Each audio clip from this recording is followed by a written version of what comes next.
नमस्कार मेरे प्रिय साथियों, एक बार फिर से आप सभी का अपने ही चैनल विजय धनुष में स्वागत एवं अभिनंदन है। तो आज हम लोग पढ़ने जा रहे हैं बीएससी थर्ड सेमेस्टर का फिजिक्स।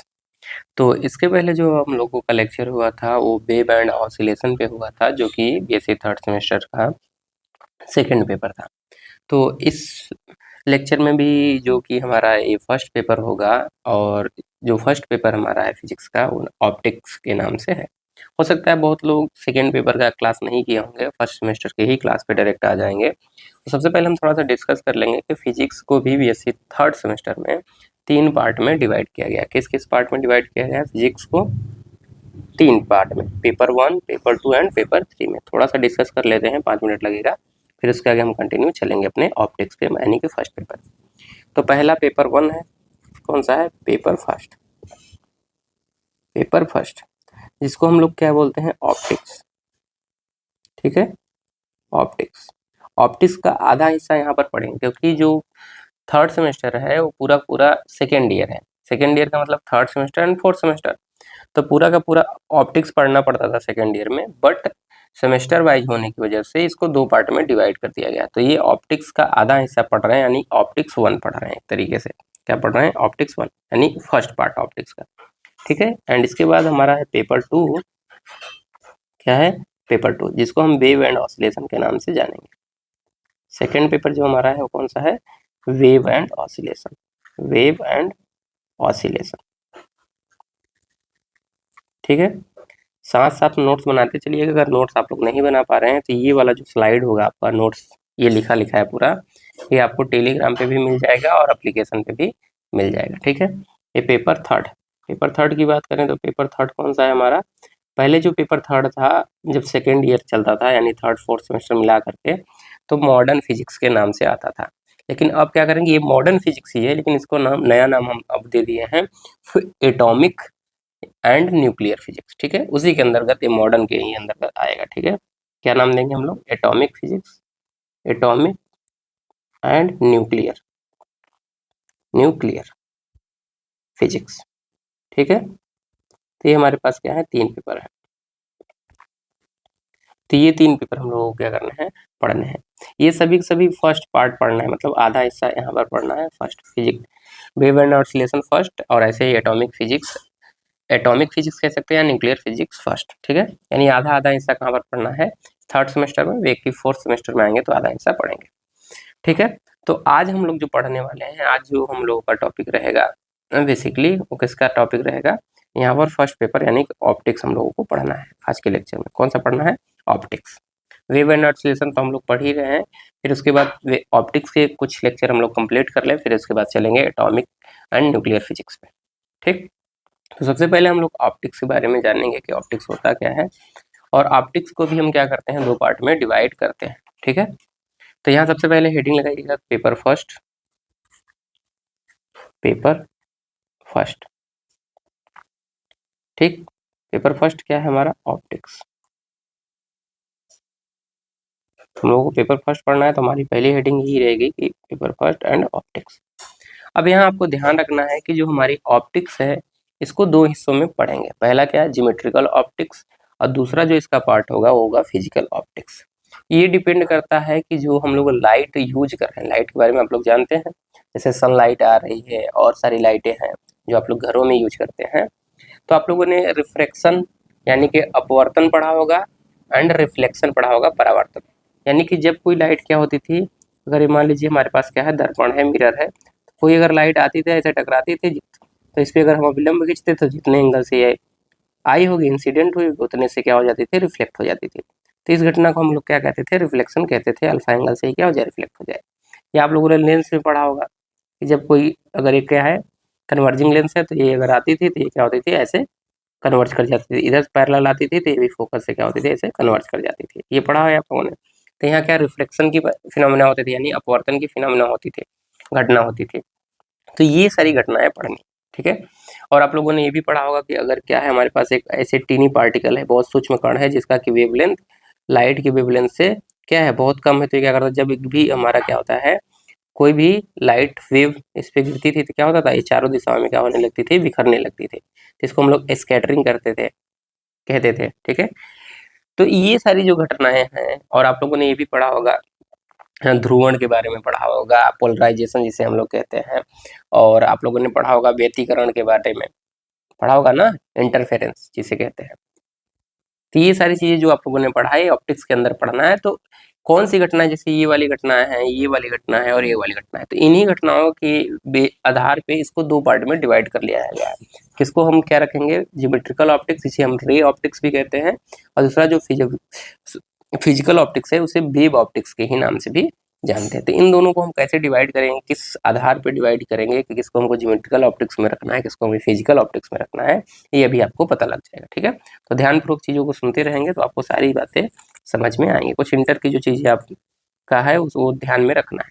आप लोगों ने इंटर में पढ़ा होगा ना ऑप्टिक्स के बारे में, जो जैसे आप लोगों ने रिफ्लेक्शन पढ़ा था, यानी कि अपवर्तन पढ़ा था, सॉरी रिफ्लेक्शन का मतलब परावर्तन एंड रिफ्रैक्शन का मतलब अपवर्तन। तो इंग्लिश हिंदी भी जानते रहिएगा अभी थोड़ा थोड़ा, और इंटरफेरेंस का मतलब व्यतिकरण, ये सारी चीज़ें आप लोगों ने पढ़ा था। जो इंग्लिश मीडियम वाले वो तो जान ही रहे, जो हिंदी मीडियम वाले हैं थोड़ा सा हिंदी भी जानते रहेंगे तो उसकी इंग्लिश धीरे धीरे आप लोग सीख जाएंगे।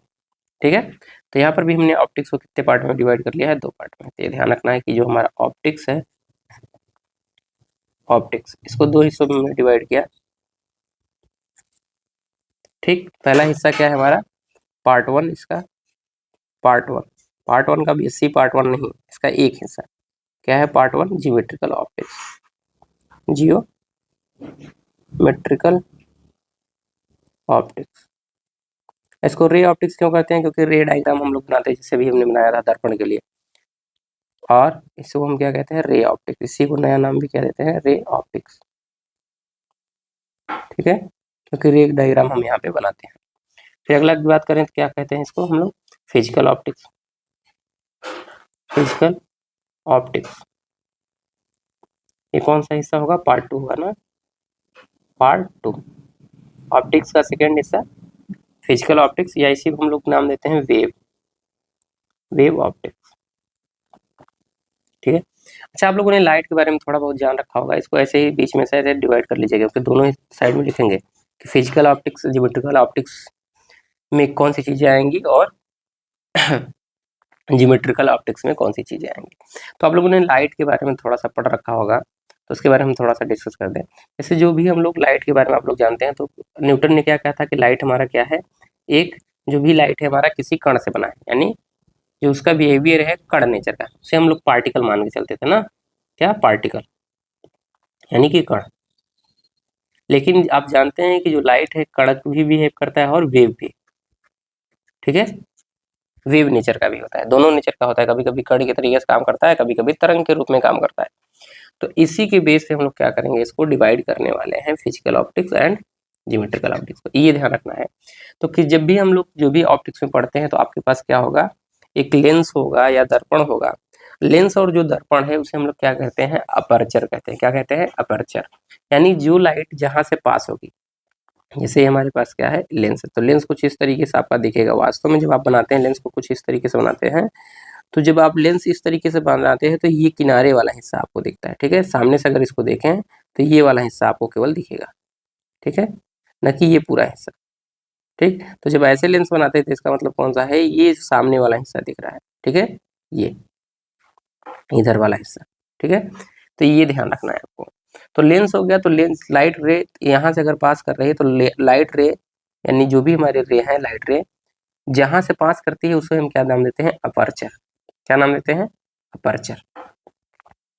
अपर्चर, ठीक है, या इसी को ओपनिंग कहते हैं, या इसी को विंडो कहते हैं। ठीक है, तो ये सारे नाम हम लोग देते हैं, ओपनिंग, विंडो, यानी जहां से लाइट के पास, जैसे खिड़की आपके पास है, तो खिड़की है तो सुबह सुबह आप देखेंगे सनलाइट वहां से पास कर रही होती है ऐसे, तो खिड़की से जो लाइट आ रही है आपको उसको हम क्या कहेंगे, ओपनिंग या विंडो, या कह सकते हैं अपर्चर कह सकते हैं। क्लियर, इतनी बातें समझ में आई। चलिए, तो ये जो अपर्चर है जहां से लाइट पास हो रही है, तो जहां से लाइट पास हो रही है, तो अब ये ध्यान रखना है हम लोग डायमेंशन की बात करेंगे। जैसे ये अगर ये क्या है, स्फेरिकल है या सर्कुलर है, तब क्या करेंगे, जो इसका डायामीटर होगा यानी जो ये व्यास होगा, इसी को हम इसका डायमेंशन मान के चलेंगे। क्या मानेंगे, डायमेंशन, यानी इसके डायमीटर जो है उसको हम क्या मान के चलेंगे, डायमेंशन मान के चलेंगे। ये जो डी है डायमीटर कह सकते हैं।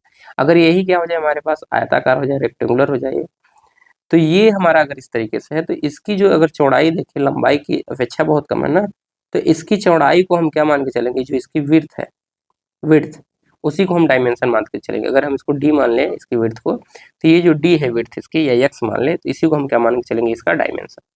तो इसके केस में जब रेक्टेंगुलर हो जाएगा तो इसकी जो विड्थ होगी उसी को हम क्या मानेंगे, डायमेंशन। ये भी ध्यान रखना है, अभी समझा दे रहे हैं, बाद में दिक्कत ना है। इसकी लंबाई कितना भी लंबा उससे मतलब नहीं है। जैसे मान लीजिए ये इस तरीके से हमारी है और इसको डॉट डॉट ऊपर तक ले जाए, ठीक है, तो इसकी लंबाई कितनी है उससे हमें नहीं फर्क पड़ता है, ठीक है। इसका जो डायमेंशन है उससे हमें फर्क पड़ेगा। डायमेंशन कहने का मतलब ये इसकी जो विड्थ है, तो विड्थ को ही हम मानेंगे इसके डायमेंशन। और स्फेरिकल होगा या सर्कुलर होगा तो उसके डायमीटर को, ठीक है। तो लेंस के केस में जब आता है तो लेंस जब पढ़ते हैं तो क्या होता है कि स्फेरिकल स्फेयर से काट के बनाया जाता है ना। अगर मान लीजिए आपके पास एक स्फेयर इस तरीके से है और दूसरा स्फेयर इसी में है, ठीक है, तो इस तरीके से, तो ये जो लेंस है, लेंस का एक तरफ का हिस्सा एक स्फेयर से बनाया जाता है और दूसरा हिस्सा दूसरे लेंस से काट के बनाया। यानी कि अगर बनाए यहाँ पे डायग्राम में कुछ इस तरीके से कि अगर ये हमारे पास क्या है, कन्वर्जिंग लेंस है, तो इसका एक हिस्सा जो बनता है एक स्फेयर से काट कर बनाया जाता है इस तरीके से, और जो दूसरा हिस्सा होता है दूसरे स्फेयर से काट कर बनाया जाता है। जरूरी नहीं है दोनों का स्फेयर का रेडियस सेम हो, ठीक है, अलग अलग हो सकता है इसका सेंटर यहाँ हो, इसका सेंटर यहाँ।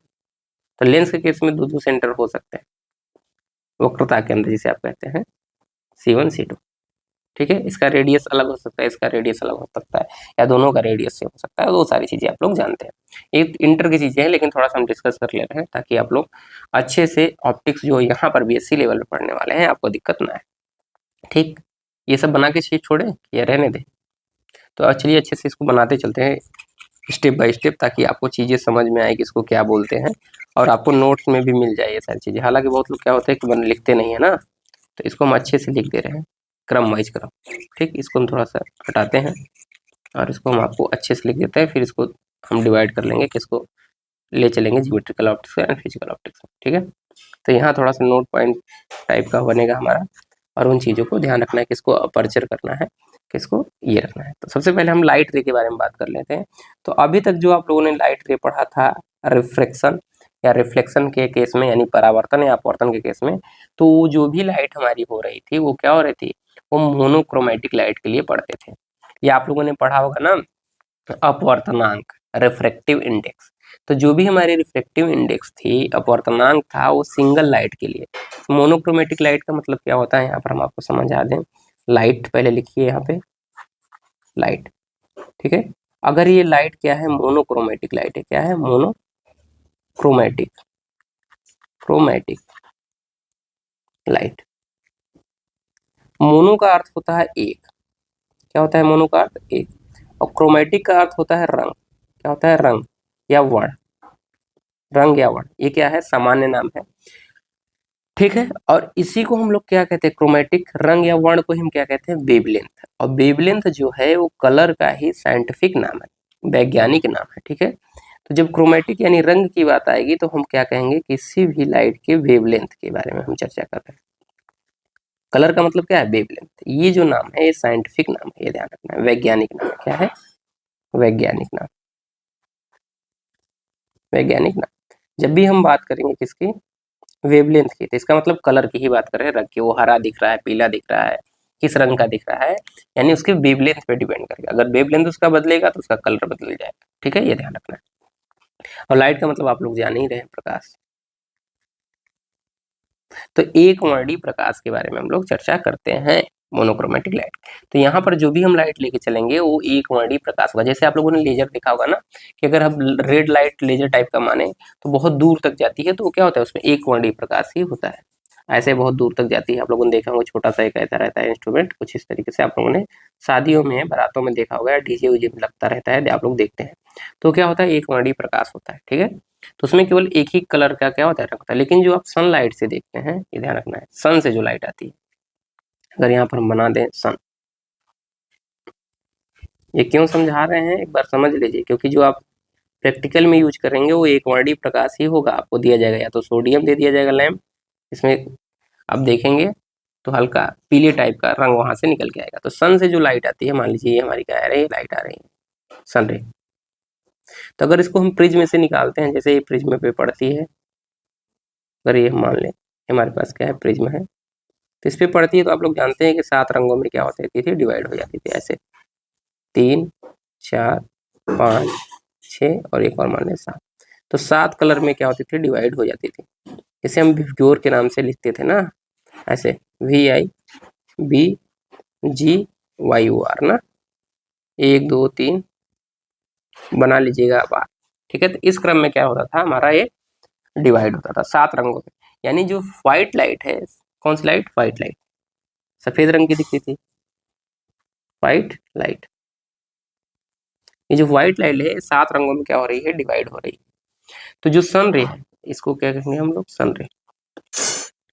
तो ये जो सन रे होती है उसमें 7 कलर होते हैं। तो ये क्या है, ये जो लाइट है ये मोनोक्रोमेटिक लाइट नहीं है। क्या नहीं है, ये मोनोक्रोमेटिक लाइट नहीं है, मोनोक्रोमेटिक। ये ध्यान रखना है कौन सी लाइट मोनोक्रोमेटिक है, कौन सी नहीं, क्योंकि जो भी हम लोग अभी रिफ्रैक्टिव इंडेक्स डिफाइन करेंगे वो एक वर्णीय प्रकाश यानी मोनोक्रोमेटिक लाइट के लिए ही डिफाइन होता है। क्योंकि वो हम लोग कहते हैं कि क्या है, जो रिफ्रैक्टिव इंडेक्स है यानी कि अपवर्तनांक है, वो मटेरियल का ही गुण है। लेकिन आप अभी देखेंगे आगे चल करके कि जैसे ही हम लोग क्या करेंगे, लाइट यानी कि वेवलेंथ बदलेंगे, यानी कि कलर बदलेंगे, किसी भी एक वर्णीय प्रकाश को बदलेंगे, तो आप देखेंगे रिफ्रैक्टिव इंडेक्स मटेरियल का बदल जाएगा, यानी वो लाइट पर भी डिपेंड करने लगेगा। ठीक है, तो मोनोक्रोमेटिक, क्रोमैटिक, क्रोमैटिक, तो यहाँ लिख लीजिएगा नहीं, ऐसे काट लीजिएगा, ये मोनोक्रोमेटिक लाइट नहीं है। ठीक है, ध्यान रखना है। तो इस तरीके से आप काट सकते हैं। क्लियर हो गई, ये सारी चीजें आप लोगों ने पढ़ ली। और जो भी जिस पे भी लाइट गिर रही है, जैसे मान लीजिए इस पे गिर रहा है, तो इसको हम क्या बोलेंगे, अपर्चर। लाइट किस पे गिरी है, लेंस पे। तो ये जो प्रिज्म है, इस केस में प्रिज्म को हम क्या बोलेंगे, प्रिज्म। ये जो हमारा प्रिज्म है इसको क्या बोलेंगे, अपर्चर। हालांकि यहाँ आप लिख दे रहे हैं अपर्चर का मतलब क्या है, यहाँ पे तो लिखिएगा अपर्चर। लाइट के बारे में आप लोगों ने सीखा, तो लाइट की जब भी बात करेंगे तो हम वेवलेंथ की बात करेंगे, वेव लेंथ। किसकी बात करेंगे, वेवलेंथ, जिसे हम लेम्डा से डिनोट करते हैं। और वेवलेंथ का सिंपल सा मतलब क्या है, कलर से, यानी कलर की भी बात कर रहे हैं, इसका मतलब किसकी बात कर रहे हैं, वेवलेंथ की, यानी रंग। क्लियर है, तो ये आपको ध्यान में रखना है, जब भी लाइट की बात करेंगे तो उसके वेवलेंथ की बात करें, वेवलेंथ का मतलब क्या है, रंग है, कलर। अब बात करते हैं अपर्चर। अपर्चर क्या होता है, तो आप लोग पढ़े होंगे लेंस। अगर ये लेंस कुछ इस तरीके का दिखता है, सर्कुलर स्फेरिकल होता है, काट के बनाया जाता है, जब आप सामने से देखते हैं तो सर्कुलर दिखता है। और इसका जो ही प्रिंट आउट आप लोग देखते हैं, डायग्राम बनाते हैं बुक में, कॉपी पे, तो कुछ इस तरीके से दिखने को आता है, या इस तरीके से होगा, या इस तरीके से देखने को मिलेगा। और डिपेंड करेगा कि उत्तल लेंस है क्या उत्तल लेंस, कन्वेक्स लेंस है कि कनकेव लेंस है। ठीक है, इस तरीके से दिखेगा, या हो सकता है सिंपल इस तरीके से हो, और फिर ये इस तरीके से बना प्लेनो, इधर प्लेन है, इधर क्या है ये, तो इसको हम क्या बोलते हैं, प्लेनो कनकेव लेंस। ठीक है, और ये हमारा क्या है, कन्वेक्स लेंस है, और ये कनकेव लेंस है। तो इस तरह की ये सारे जो भी हमारे लेंस हैं, इन सबको हम क्या बोलते हैं, नाम देते हैं अपर्चर। बहुत सारे लेंस बनेंगे, आप लोग बनाते रहिएगा, हो सकता है कुछ इस तरीके से आपको देखने को मिल जाए, और इसी में थोड़ा सा इस तरीके से भी। ठीक है, तो ये क्या है हमारा, कनकेव भी है, कन्वेक्स भी है, दोनों मिला के हैं। तो ये ध्यान रखिए, इन सबको हम क्या कहते हैं, अगर लाइट रे यहाँ से पास होती है तो इनको अपर्चर नाम देते हैं, अपर्चर। अपर्चर कहने का मतलब जहाँ से लाइट रे पास हो। वो प्रिज्म में भी हो सकता है, कुछ भी हो सकता है। प्रिज्म में भी अगर बनाना हो आपको तो बना सकते हैं साइड में, यहीं पे प्रिज्म में भी बना लीजिए ऐसे। क्या है, प्रिज्म।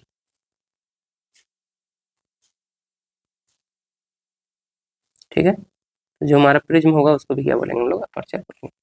तो ये ध्यान रखना है कि जब हमारा क्या होगा, यहाँ पर डायमेंशन की बात करेंगे, जब भी बात करेंगे, तो अगर हमारे पास लेंस है तो लेंस हमारा स्फेरिकल होता है, तो स्फेरिकल के केस में हम क्या बात करें, या सर्कुलर कह सकते हैं, जो कि आपको सामने से दिखता है, तो उसके डायामीटर की ही बात करेंगे।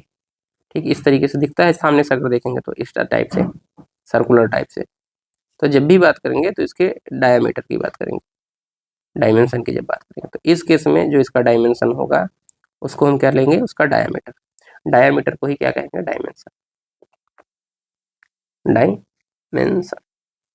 ठीक है, तो अगर ये डायमीटर इसका डी है तो इसका डायमेंशन कितना हो जाएगा, डी हो जाएगा। ठीक, लेकिन अगर क्या हो जाएगा, हमारे पास क्या होगा, ऐसे आयताकार हो जाएगा, रेक्टेंगुलर, तो इसकी जो विड्थ है, अगर विड्थ को हम, विड्थ को, इसकी चौड़ाई को कितना मान लें, यक्स, तो यहाँ पर जो यक्स है, यक्स ही क्या है, इसका डायमेंशन, क्योंकि अभी हम लोगों को सारी चीजें पढ़ना है तो ये पता होगा तब ना सारी चीजें हम लोग डिफाइन कर पाएंगे। तो यहाँ डायमेंशन को भी डी ही लिखिए कि विड्थ भी यहाँ डी है, क्योंकि एक ही बार में ताकि हम कर पाए। यक्स यक्स मत लिखिए, यहाँ पर भी हम इसका डायमेंशन कितना मान रहे हैं, डी मान रहे हैं। तो लाइट अगर यूज कर रहे हैं तो लाइट के लिए वेवलेंथ का यूज करेंगे, यानी वेवलेंथ की बात करेंगे, यानी कलर की बात करेंगे। लेकिन जब जो अभी हम अपर्चर यूज कर रहे हैं, या ओपनिंग कह दीजिए या विंडो कह दीजिए, उस अगर सिस्टम इक्विपमेंट को यूज कर रहे हैं तो उसको नाम देते हैं अपर्चर, और उस केस में उसके डायमेंशन की हम लोगों को चर्चा करनी होती है। अब इन्हीं दोनों के आधार पे हम क्या करते हैं, डिसाइड करते हैं कि इसको किस पे रखना है, ज्योमेट्रिकल ऑप्टिक्स में रखना है कि इसको फिजिकल ऑप्टिक्स में चीज़ों को रखनी है। ठीक है, ये बात आप लोगों को यहाँ पर डिस्कस करनी है। कुछ चीज़ें और भी आप लोगों को जाननी है कि हम जो लाइट रे होती है, हम लाइट रे, सारी लाइट रे को नहीं देख पाते हैं। हम लाइट रे के उन्हीं हिस्से को देख पाते हैं जो क्या होती है, जिसका कि वेवलेंथ 4000 एंगस्ट्रॉन से लेकर के कितने एंगस्ट्रॉन तक, 8000 एंगस्ट्रॉन। यानी अगर ये मान ले पूरा रीजन बना दे लाइट रे के लिए, तो ये हिस्सा अगर हम कहते हैं कि ये 4000 वेवलेंथ से 8000 वेवलेंथ के बीच का हिस्सा है। ठीक है, सारे कलर को तो हम नहीं देख पाते हैं ना, तो अगर हम कह दें कि ये वाला हिस्सा जो है हमारा यहाँ से यहाँ तक, ये 4000 एंगस्ट्रॉन, कितने, 4000 एंगस्ट्रॉन से लेकर 8000 एंगस्ट्रॉन के बीच में है। ठीक है, तो इसी हिस्से को, ये वाला रीजन जो होता है, इसी रीजन को हम लोग क्या कर पाते हैं, देख पाते हैं, लाइट के इस रीजन को, जो हमें प्रकाश दिखती है। तो जो प्रकाश दिखती है उसका जो वेवलेंथ होता है वो 4000 एंगस्ट्रॉन से लेकर के 8000 एंगस्ट्रॉन के बीच में ही होता है, ये ध्यान रखना है। या हो सकता है 5000 एंगस्ट्रॉन का हो, या हो सकता है 6000 एंगस्ट्रॉन का हो, लेकिन 4 और 8000 एंगस्ट्रॉन के बीच में ही होगा। इसे हम लोग क्या कहते हैं, दृश्य प्रकाश भी कहते हैं, विजिबल रीजन भी कहते हैं। इसको क्या बोलते हैं हम लोग, विजिबल रीजन। तो ये जो रीजन दिखता है इसको हम क्या नाम देते हैं, विजिबल, विजिबल रेंज कह सकते हैं या रीजन कह सकते हैं। और इसी को हम लोग क्या कहते हैं, दृश्य प्रकाश। ये वाला जो हिस्सा होता है इसको नाम देते हैं हम लोग क्या, दृश्य प्रकाश, जिसको हम देख पाते हैं। ठीक है, ये सारी चीजें आपको ध्यान भी रखनी है, ऑब्जेक्टिव क्वेश्चन जब बनेगा, जिनका माइनर है। देखिए मेजर वाले पोर्शन का भी है, माइनर वाले का पोर्शन का, तो आपसे माइनर में क्वेश्चन बन सकता है ना, कि बताइए प्रकाश के किस हिस्से को हम देख पाते हैं, और रेंज आपको दे दिया जाएगा 4000 से 8000, 4000 से 10,000, 20,000, जो भी दिया होगा एंगस्ट्रॉन में। और नैनोमीटर में भी इसकी बात कर लें, ये तो अभी हमने एंगस्ट्रॉन में इसका देखा, तो ये क्या होता है, 400 नैनोमीटर से लेकर के 800 नैनोमीटर। नैनोमीटर में अगर यूनिट चेंज कर ले तो क्या होता है, 400 नैनोमीटर से लेकर के 800 नैनोमीटर। ठीक है, ये ध्यान रखना है। 1 नैनोमीटर बराबर कितने मीटर के बराबर होता है, 10⁻⁹। ठीक है, ध्यान रखना है। ठीक है, तो नैनोमीटर से ऐसे बदल लेंगे, क्योंकि 1 मीटर बराबर क्या, 1 एंगस्ट्रॉन बराबर किसके बराबर होता है, 1 एंगस्ट्रॉन 10⁻⁻10 मीटर के बराबर होता है। तो अगर कभी आपसे पूछ लिया जाए कि 1 मीटर किसके बराबर होता है, 1 मीटर जब निकालेंगे आप लोग तो क्या आ जाएगा, 1/10⁻10 एंगस्ट्रॉन। तो यहाँ से 1 मीटर बराबर किसके आ जाएगा, ये पूछा गया था अभी टीजीटी में, तो 1 मीटर बराबर हो जाएगा 10⁻10 एंगस्ट्रॉन। तो कभी उल्टा पूछ लेते हैं ना कि 1 मीटर बराबर कितने एंगस्ट्रॉन के बराबर होता है, तो 10⁻10 एंगस्ट्रॉन, लेकिन लोग ये वाला बताते हैं जल्दीबाजी में। तो ये ध्यान रखना, ठीक, कि 1 एंगस्ट्रॉन बराबर 10⁻−10 मीटर, बट 1 मीटर बराबर होता है 10⁻10 एंगस्ट्रॉन। ठीक है, तो ये बात आपको दिमाग में अपने होनी चाहिए। क्लियर है सबको, किसी को कोई दिक्कत नहीं, ठीक है। और आप जानते हैं कि 1 नैनो बराबर कितना होता है, 10⁻1 नैनो, 10⁻⁻9। ये ध्यान रखना है, ये सारी चीजें आपको ध्यान रखनी है, यूनिट्स नहीं बाद में आप लोग गड़बड़ा जाएंगे। क्लियर, तो ये सारी चीजें हम यहाँ पर डिस्कस करके आपको हम बता दे रहे हैं। तो ये दोनों अलग नहीं है, ये दोनों सेम ही चीजें, बस ये यूनिट में फर्क कर दिया गया, नैनोमीटर में लिखा गया है इस यूनिट को, और एक को एंगस्ट्रॉन के रूप में लिखा गया। इसके इधर वाले हिस्सों को हम क्या कहते हैं, इधर वाले को हम इंफ्रारेड कहते हैं, अवरक्त किरणें कहते हैं, और इधर वाले को अल्ट्रावायलेट, क्या कहते हैं, अल्ट्रावायलेट, क्या कहते हैं, अल्ट्रावायलेट, जिसे पराबैंगनी किरण। यानी ये वाला जो रीजन का हिस्सा है इसे हम लोग पराबैंगनी किरण कहते हैं। क्या कहते हैं, पराबैंगनी, पराबैंगनी, पराबैंगनी किरण, इधर वाले हिस्से को। ठीक है, और इधर वाले को इंफ्रारेड यानी अवरक्त किरणें कहते हैं। क्या कहते हैं, अवरक्त किरणें। तो ये सारी चीजें आपको ध्यान रखनी है। ये अच्छा, अवरक्त जो किरणें होंगी, इंफ्रारेड होंगे, उनका वेवलेंथ कितना होगा, 8000 एंगस्ट्रॉन से अधिक, और इनका वेवलेंथ कितना होगा, 8000 एंगस्ट्रॉन से कम। ये ध्यान रखना है। तो इधर वाले रीजन का जो भी वेवलेंथ होगा हमारा किससे कम होगा, 4000 एंगस्ट्रॉन से हमेशा कम होगा। और इधर वाले एंगस्ट्रॉन का अगर बात करें वेवलेंथ, इधर वाले रीजन के लिए इधर लेमडा क्या हो जाएगा हमारा, यानी वेवलेंथ कितना हो जाएगा, 4000 एंगस्ट्रॉन से कम ना, 4000 एंगस्ट्रॉन से कम। इधर बात करेंगे तो ये कितना अधिक होगा, 8000 एंगस्ट्रॉन से अधिक। ठीक है, वेवलेंथ की बात करें और रक्त किरणों।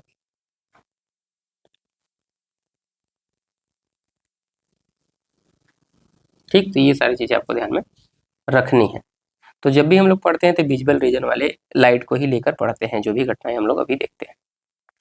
क्लियर है? तो ये सारी चीजें हम लोगों को देखनी है, पढ़नी है और समझनी है। क्लियर है इतनी बातें सबको? यहाँ तक किसी को कोई दिक्कत होगा तो आप बता सकते हैं। तो जब भी हम डायमेंशन की बात करेंगे तो किसको लेकर बात करेंगे हम लोग, जहाँ से लाइट के पास हो रही है डायमेंशन केस में, अगर वो स्फेरिकल है या सर्कुलर है तो उस केस में डायमीटर की बात करेंगे, और वो क्या है, रेक्टेंगुलर है तो उस केस में हम क्या बात करेंगे, उसकी विड्थ की, लंबाई से हमें कोई मतलब नहीं है। ठीक है, डायमेंशन। क्लियर? अब ये ध्यान रखना। तो जब, अब यहाँ पर ध्यान रखनी है आपको घटनाएं जो हम बात करने वाले थे, किसको हम ज्योमेट्रिकल ऑप्टिक्स में रखेंगे, किसको हम फिजिकल ऑप्टिक्स में रखेंगे। तो जब हम क्या पढ़ते हैं कि जो हमारा लाइट का वेवलेंथ है, क्या है, लाइट का क्या है, जो वेवलेंथ है, वेवलेंथ, ये क्या हो, ये वेवलेंथ जो है वो क्या हो जाए, कम हो जाए, किससे, बहुत कम हो जाए, किससे, किससे, जो भी अपर्चर का डायमेंशन है, अपर्चर का जो डायमेंशन है उससे क्या हो जाए, छोटा हो जाए। यानी कि जो लेमडा हो less than much less than क्या हो जाए, डी। यानी जो लेमडा हो वो बहुत छोटा हो जाए डी से।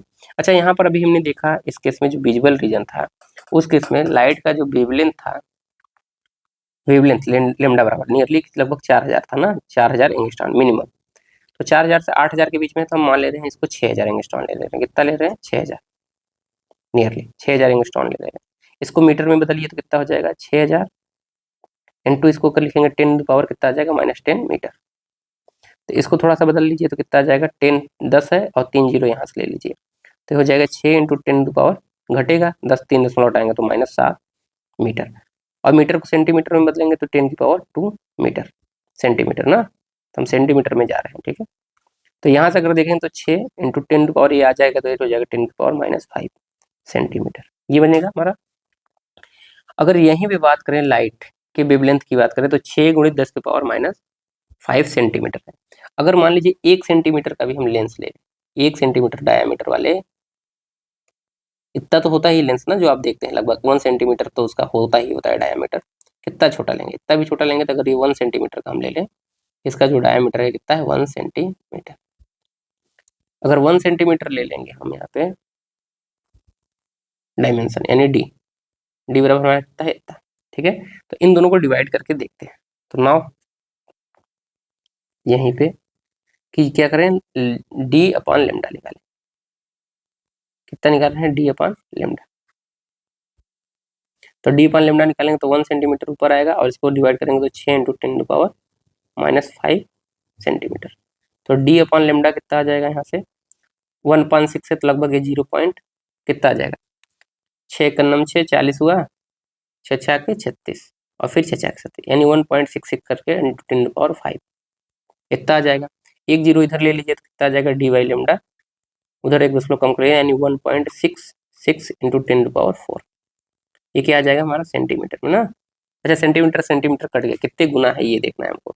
तो आप देख पा रहे हैं कि जो हमारा डी आ रहा है यहाँ से, वो आ रहा है 1.6 इंटू 10⁻⁴ इंटू इधर अगर लेमडा को ले लें तो लेमडा, तो लेमडा का कितने गुना है, इसका अपर्चर कितना गुना है, 10⁻⁴। तो लगभग 10⁻⁴ लिखेंगे तो लगभग अगर लिखें 1 2 3 4 जीरो, इकाई दहाई सैकड़ा हजार 10,000, तो लगभग 10,000 गुना है लेमडा के, 10,000 गुना इसका क्या है, डायमेंशन है, यानी इतना अधिक डायमेंशन है।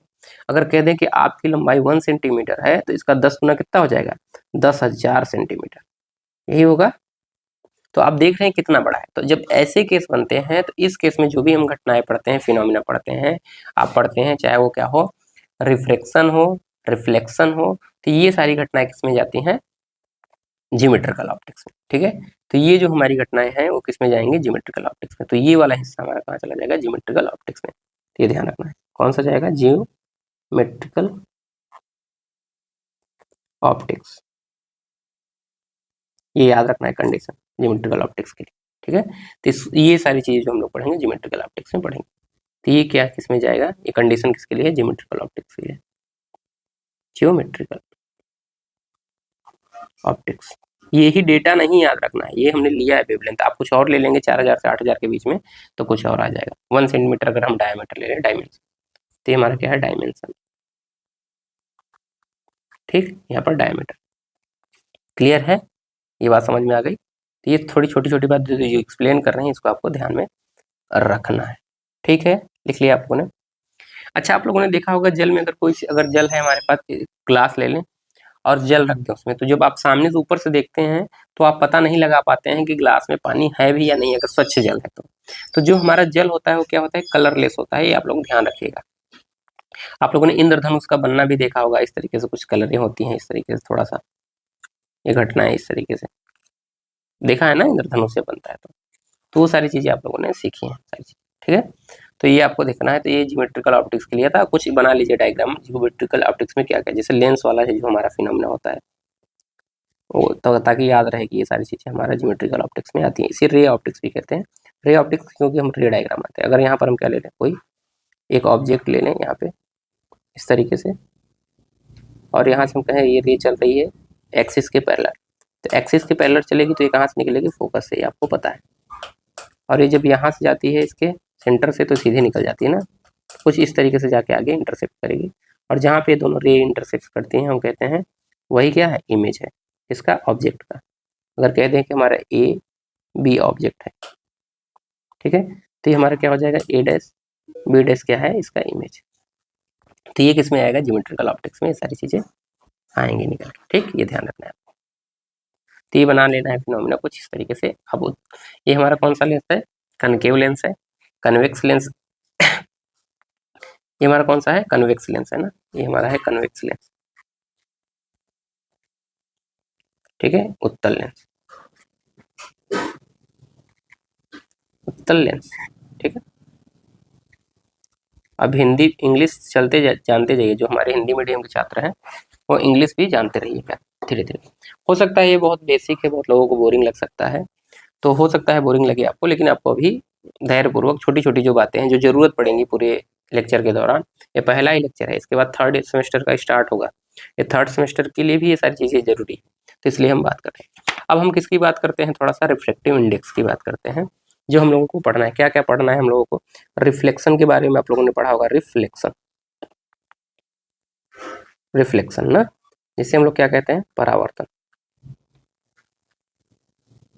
ठीक है, और आप लोगों ने रिफ्रैक्शन के बारे में पढ़ा होगा, इसे हम क्या कहते हैं, अपवर्तन। ठीक है, और आप लोगों ने थोड़ा सा एक बात पढ़ा होगा, refractive index, refractive refractive index, जिसे हम लोग क्या कहते हैं, अपवर्तनांक।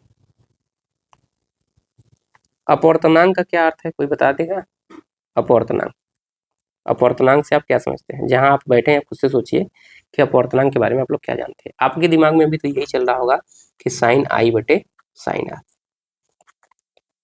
ना, तो साइन आई बटे साइन आर एक क्या है, मेथड है अपवर्तनांक को निकालने के लिए।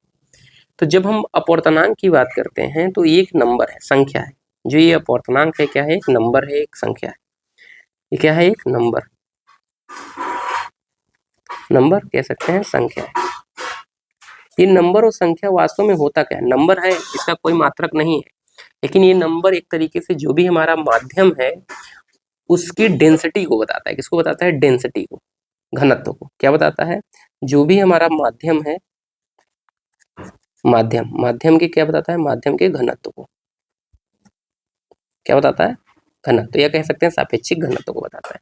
ठीक। तो सीधा सीधा इसका मतलब डायरेक्ट तो नहीं कह सकते हैं रिफ्रैक्टिव इंडेक्स का मतलब घनत्व है, लेकिन ये सीधे सीधे ये घनत्व को ही बताता है कि अगर मीडियम में बहुत सारे कण है तो मीडियम बहुत ज्यादा क्या होगा, डेंस होगा, घना होगा, तो उसे सघन माध्यम कहते हैं। और अगर मान लीजिए पार्टिकल बहुत कम है उसको क्या कहते हैं, विरल। वो डिपेंड करेगा दो माध्यमों को लेकर, क्योंकि ये क्या है, रेफरेंस पे डिपेंड करता है ना, सापेक्ष है।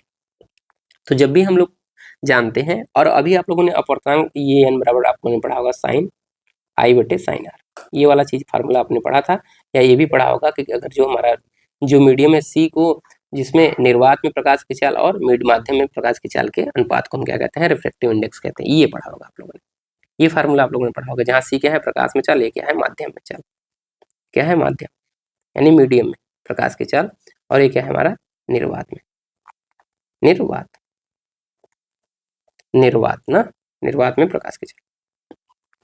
ये क्यों डिस्कस कर रहे हैं, क्योंकि जो आप लोग इंटर तक पढ़ के आए हैं उससे काम नहीं चलने वाला, ठीक है, इसलिए थोड़ा सा हम यहाँ डिस्कस कर रहे हैं चीज़ों को बीएससी लेवल पे, ठीक है, निर्वात में प्रकाश की चाल। ठीक, अब यहाँ थोड़ा सा हम डायग्राम बनाते हैं इसके लिए, क्योंकि मेरे रिफ्रैक्टिव इंडेक्स थोड़ा समझाना है, क्योंकि इसकी परिभाषा लिखवानी है ना।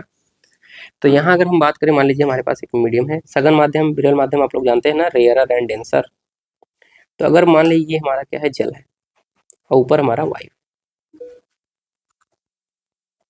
ठीक, वो डिपेंड करेगा दो माध्यमों के ऊपर से, रेयरर है कि डेंसर है, ठीक है, इस तरीके से आपको बनाना भी है।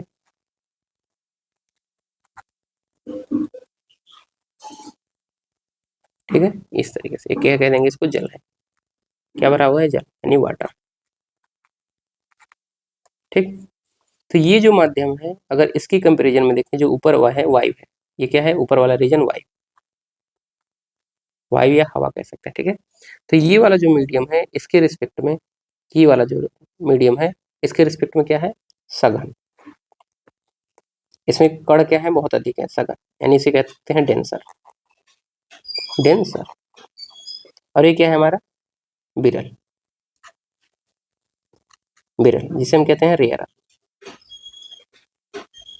ठीक, तो ये सारे नाम याद रखने हैं, क्यों बता रहे हैं बार बार, क्योंकि इन सारी चीज़ों की आप लोग जो रूल हैं कि कोई भी प्रकाश किरण अगर हमारी लाइट रे यहाँ क्या करती है, इंसिडेंट होती है, इन दोनों को, जहाँ पर ये दोनों एक दूसरे से ये वाली जो लेयर होती है, जो डेंसर मीडियम और रेयरर मीडियम को एक दूसरे से अलग करती है, तो वहाँ एक लेयर बनता है, तो उसके ही द्वारा हमारा क्या होता है, रिफ्रैक्शन की घटना होती है, यानी अपवर्तन की घटना होती है। तो जब लाइट रे यहाँ पर गिरती है, तो आप लोगों ने फिनोमेना पढ़ा होगा कि इस पे हम क्या खींचे, अभिलंब खींचे, इस तरीके से परपेंडिकुलर, सरफेस के परपेंडिकुलर।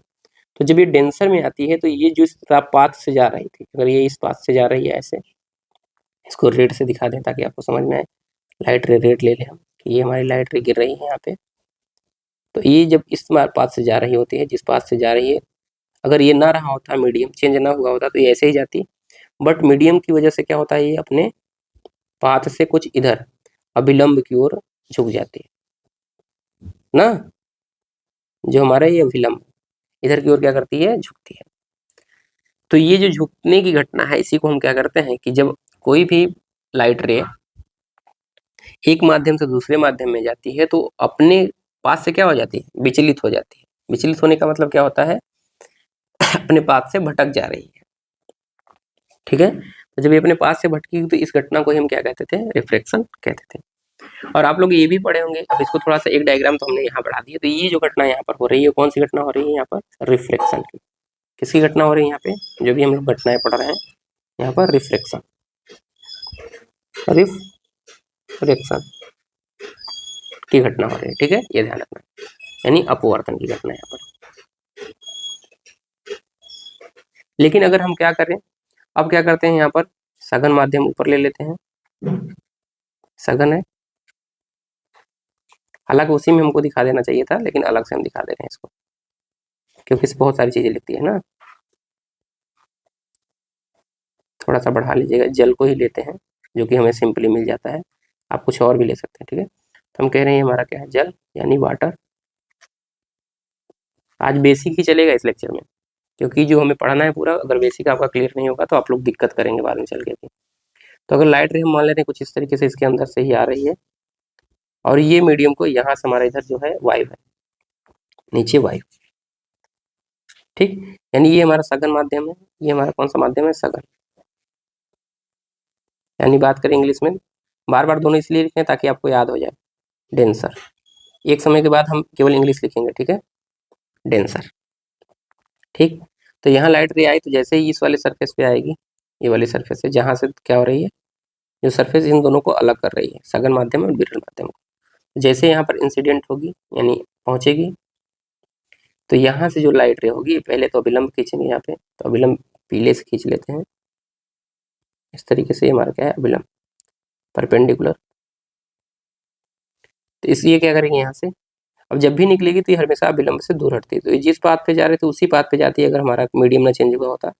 लेकिन मीडियम चेंज होने की वजह से जब विरल में जाएगी तो अपने पाथ से विचलित होगी और अभिलंब से दूर हटेगी। यहाँ पर अभिलंब के क्लोज आई थी, पास आई थी, लेकिन ये अब यहाँ पर क्या है, अभिलंब से क्या जा रही है, दूर जा रही है। ठीक है, ये ध्यान रखना है। तो यहाँ पर भी जो घटना हुई है ये किसकी हुई है, रिफ्रैक्शन की ही फिनोमिना यहाँ पर हुई है, किसकी, रिफ्रैक्शन। लेकिन ये घटना दोनों को याद रखना है कि अगर कोई भी लाइट रे डेंसर मीडियम से रेयर मीडियम में जाती है तो हमेशा अभिलंब से क्या होती है, दूर हटती है। जबकि रेयर मीडियम से डेंसर मीडियम में आती है तो क्या होती है, हमेशा अभिलंब के पास झुकती है। ठीक, ये सारी चीजें आपको याद रखनी है, क्योंकि ये बैटरी डायग्राम जो हम लोगों को बनाना है, लेंस के लिए पढ़ना है, फार्मूले पढ़ने हैं, बिना इसके काम नहीं चलने वाला, अगर ये सारी चीजें भूल गए। तो यहाँ क्या लिखेंगे, अब याद ही रखने का तरीका क्या है कि जब हम इधर आते हैं तो यहाँ पर भीड़ बहुत ज़्यादा होती है पार्टिकल का, जिसकी वजह से ये दूर न जा पाता है, इस वजह से क्या चलाता है, अभिलंब के पास चलाता है। जबकि यहाँ क्या होता है, जैसे ये यहाँ पर भीड़ से आता है तो भीड़ से जैसे ही खत्म होती है तो ये क्या होता है, अभिलंब से दूर भागने लगता है। ठीक है, ये ध्यान रखना, ऐसे याद रख सकते हैं इसको। क्लियर, तो आपको याद रखना है, विरल से सघन में जाएगी तो अभिलंब से दूर हटेगी, और डेंसर से यानी सघन से विरल में आएगी तो अभिलंब से, सॉरी, सघन से विरल में जाएगी तो विलंब से दूर हटेगी, और विरल से सघन में आएगी तो विलंब के पास आएगी। ठीक है, ये आपको ध्यान में रखना है, ये सारी चीजें। मीडियम भी लिख लीजिएगा, डेंसर मीडियम। ठीक है, हर चीज छोटी छोटी बातें बता रहे हैं, आराम से आप लोग अभी पढ़िए। बहुत लोगों को बोरिंग लग रहा होगा तो एक लेक्चर छोड़ भी सकते हैं, लेकिन अब जब आगे पढ़ेंगे तो इस लेक्चर की आपको जरूरत समझ में आ जाएगी।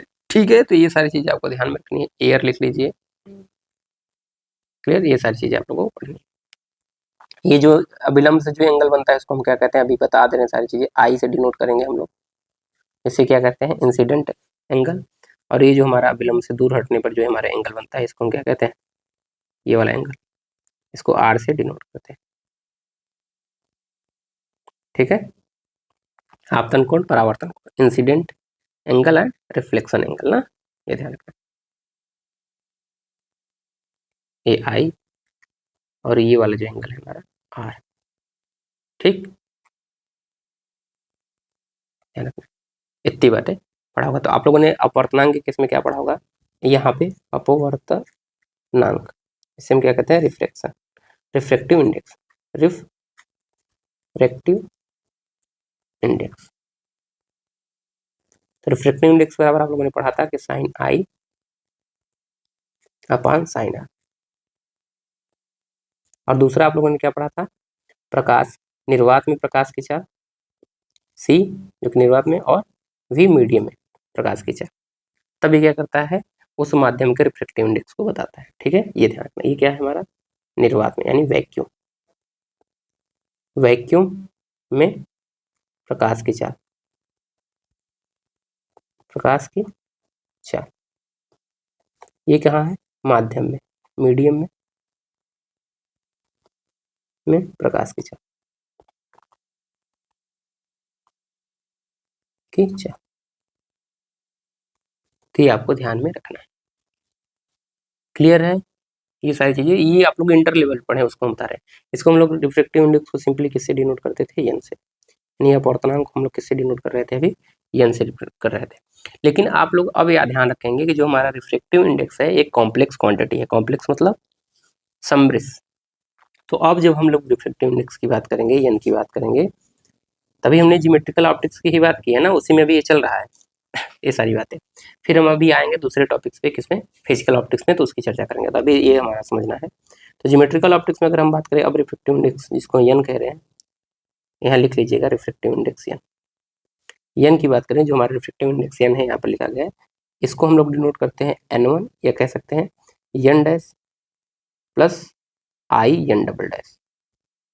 तो यहाँ पर दो पार्ट होता है, जब कॉम्प्लेक्स नंबर में लिखते हैं तो ये वाला जो हिस्सा होता है ये रियल पार्ट होता है, ये इमेजिनरी पार्ट होता है। तो ये कौन सा हिस्सा दिख रहा है आपको? Real part. और ये दूसरा जो हिस्सा दिख रहा है आपको इमेजिनरी पार्ट। ठीक है। तो ये रियल पार्ट दिख रहा है कॉम्प्लेक्स नंबर का, जो रिफ्रैक्टिव इंडेक्स का, ये क्या बताता है? रियल पार्ट जो बताता है ये मीडियम के गुण को बताता है। किसके बताता है? जो रियल पार्ट है हमारा, जो रियल वाला हिस्सा है, ये मीडियम के प्रॉपर्टी को बताता है, गुण के बारे में ये क्या करता है? चर्चा करता है। ठीक है। ये वाला जो हिस्सा है क्या करता है? मीडियम के गुण के बारे में बताता है। मीडियम के गुण या प्रॉपर्टी के बारे में बताता है, मीडियम के गुण को बताता है।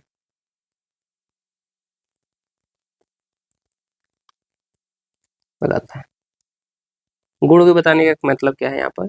कि वो मीडियम डेंसर है, रेयरर है, उसके बारे में बताएगा, प्रॉपर्टी के बारे में। जबकि ये जो दूसरा मीडियम है, इमेजिनरी पार्ट है, ये क्या करेगा? जो भी हमारी लाइट रे या वेव रे या कह सकते हैं इलेक्ट्रोमैग्नेटिक वेव, लाइट क्या है? इलेक्ट्रोमैग्नेटिक वेव है। ठीक। तो जो इलेक्ट्रोमैग्नेटिक वेव है या कोई भी लाइट रे है, उसका एटेन्यूएशन कैसे होगा? एटेन्यूएशन कहने का मतलब कि अगर वो दूरी के साथ जैसे जैसे मीडियम में बढ़ा, जैसे ये लाइट है यहाँ पर गिर रही है, ये लाइट आप देख रहे हैं यहाँ से चल रही है, तो जैसे जैसे मीडियम में आगे बढ़ रही है ना, तो अगर जैसे जैसे आगे बढ़ेगी तो इसका कुछ एम्पलीट्यूड होगा। अगर इसको डायग्राम में आप लोग कुछ देखते हैं वेवलेंथ के लिए, तो ऐसे करते हैं ना, ये चलता है कि पार्टिकल क्या होता है, अगर पार्टिकल इस तरीके से मूव करता है तो आप लोग जानते हैं कि पार्टिकल क्या होते हैं? ऊपर नीचे जाते हैं। तो ये जो मैक्सिमम डिस्प्लेसमेंट होता है उसे आयाम कहते हैं लाइट का। ठीक है। तो ये जो एम्पलीट्यूड है ये कैसे दूरी के साथ घटेगा या बढ़ेगा? एम्पलीट्यूड का अगर डायग्राम, ये डायग्राम बना है, लाइट रे नहीं है, अगर उसका हम क्या करें एम्पलीट्यूड का डायग्राम बनाए तो कुछ इस तरीके से आपको देखने को मिलता है। एम्पलीट्यूड टाइम के साथ, अगर ये टाइम कह दे, इधर ए ले ले, तो समय के साथ जो इसका एम्पलीट्यूड या दूरी के साथ, डिस्टेंस के साथ इसका एम्पलीट्यूड की बात कर लें कि जैसे जैसे दूरी बढ़ रही है, लाइट आगे जा रही है, तो इसके एम्पलीट्यूड में क्या कमी या क्या वृद्धि होगी? आप जानते हैं कि परावर्तन अपवर्तन यानी रिफ्लेक्शन एंड रिफ्रैक्शन में कभी भी जो हमारा क्या होता है फ्रीक्वेंसी होती है वो चेंज नहीं होती, केवल एम्पलीट्यूड ही चेंज हो सकता है, इसके अलावा कुछ भी नहीं चेंज होगा। ठीक है, ध्यान रखना है। तो जो हम लोग पढ़ते हैं इमेजिनरी पार्ट में, तो इमेजिनरी पार्ट यही बताता है कि जो भी हमारी लाइट रे है उसका एटेन्यूएशन क्या मतलब है? कि दूरी के साथ जो उसके आयाम में परिवर्तन होगा वो कैसे होगा। मान लीजिए आपके पास एक वेवलेंथ है, यहाँ पर लिख लीजिएगा मीडियम में, यहाँ लिखिए पहले कि मीडियम में जो भी हमारी इलेक्ट्रोमैग्नेटिक वेव है या कह सकते हैं लाइट रे, इलेक्ट्रोमैग्नेटिक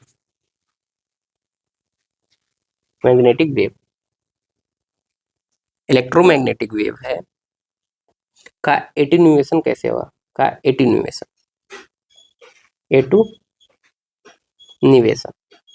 इसका अर्थ भी लिखेंगे क्या होता है एटेन्यूएशन कैसे होगा? ये कौन बताता है? Imaginary part. एटेन्यूएशन का क्या मतलब है? नीचे लिखिएगा इसका अर्थ, ऐसे करके अर्थ जैसे लिखवा रहे हैं समझना है, एग्जाम में नहीं पूछा जाएगा, लेकिन अगर प्रैक्टिकल में अगर वाइवा में पूछना चाहें तो पूछ सकते हैं आपसे। ठीक है, तो ये सारी चीजें आपको पता होनी चाहिए। इसका अर्थ क्या है कि दूरी के साथ फ्रीक्वेंसी तो चेंज नहीं हुआ था, कहाँ चेंज होगा? एम्पलीट्यूड में, यानी उसके आयाम में। तो दूरी के साथ उसके आयाम में, उसके माने इलेक्ट्रोमैग्नेटिक के, उसके आयाम में जो भी कमी या कह सकते हैं परिवर्तन, जो भी कमी होगी, कमी भी हो सकती है, वृद्धि भी हो सकती है, हालांकि कमी ही होगी, कमी। यहाँ लिख लीजिएगा परिवर्तन, कमी होगी। वह किस प्रकार होगा? बढ़ेगा घटेगा उसी की बात की जा रही है। वह किस प्रकार होगा?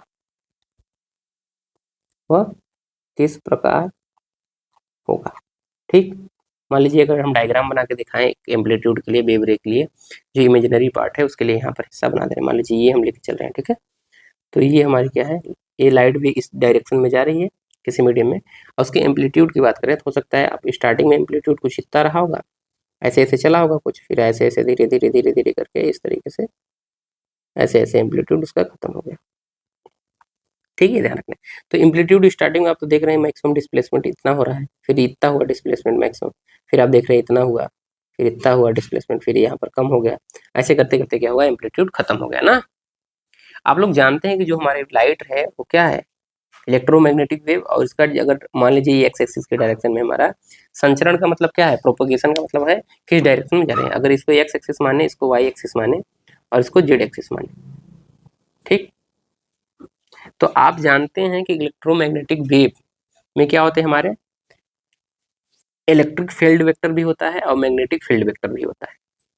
तो इनका जो मोशन होता है किस तरीके से होता है कि अगर हमारी लाइट रे इस डायरेक्शन में चल रही है, ध्यानपूर्वक समझिएगा, अगर लाइट रे इस डायरेक्शन में चल रही है तो इलेक्ट्रिक फील्ड वेक्टर की जो डायरेक्शन होगी वो इस डायरेक्शन में होगी वाई एक्सिस में, और जो मैग्नेटिक फील्ड की डायरेक्शन होगी इस डायरेक्शन में, जिसको हम बी से डिनोट करते हैं।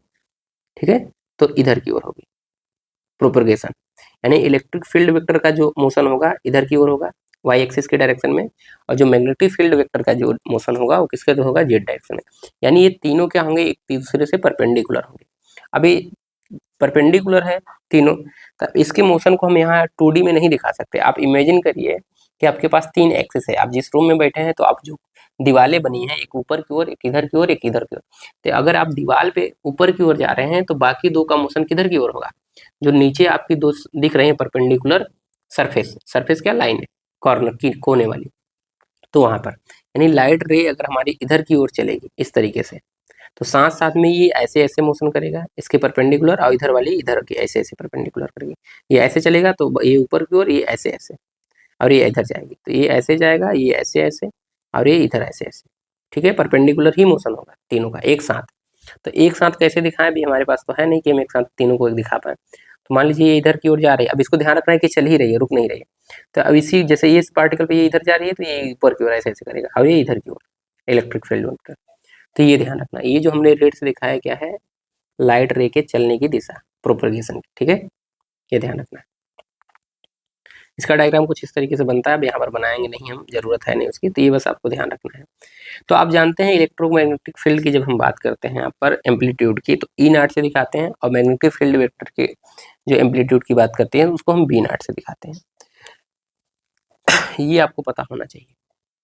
आप लोग ये भी जानते होंगे कि जो इलेक्ट्रिक फील्ड है, आप लोगों ने 12 में पढ़ा होगा, और मैग्नेटिक फील्ड वेक्टर, इन दोनों का अगर हम क्या लेते हैं, रेशियो लेते हैं, तो किसके बराबर आता है, प्रकाश के चाल के बराबर। ये प्रकाश की चाल कहाँ है, निर्वात में, ये वैक्यूम में है। ठीक है, ये ध्यान रखना है, वैक्यूम में प्रकाश की चाल इसके बराबर आता है।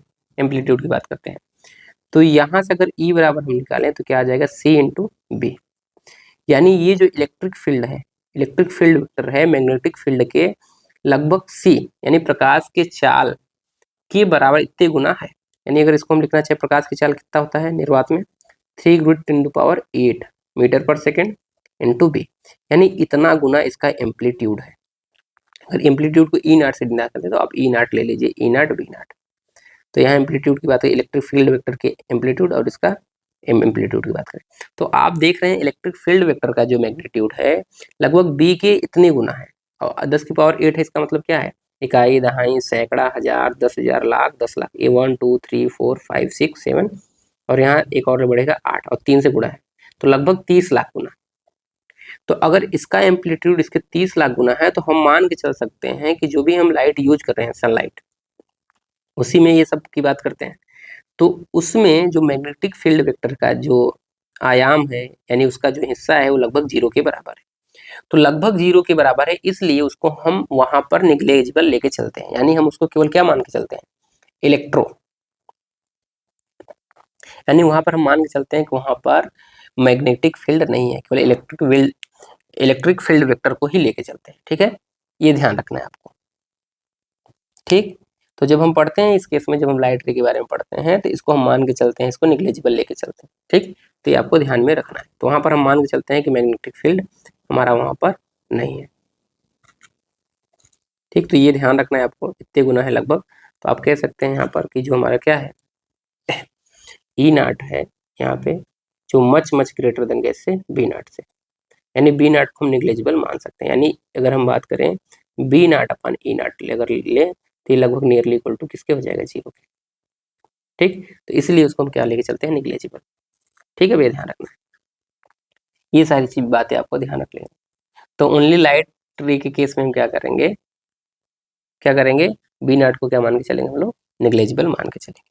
क्लियर है ये सारी बातें, तो ये आपको ध्यान में रखना है। ठीक, कोई बात दिक्कत यहाँ पे नहीं।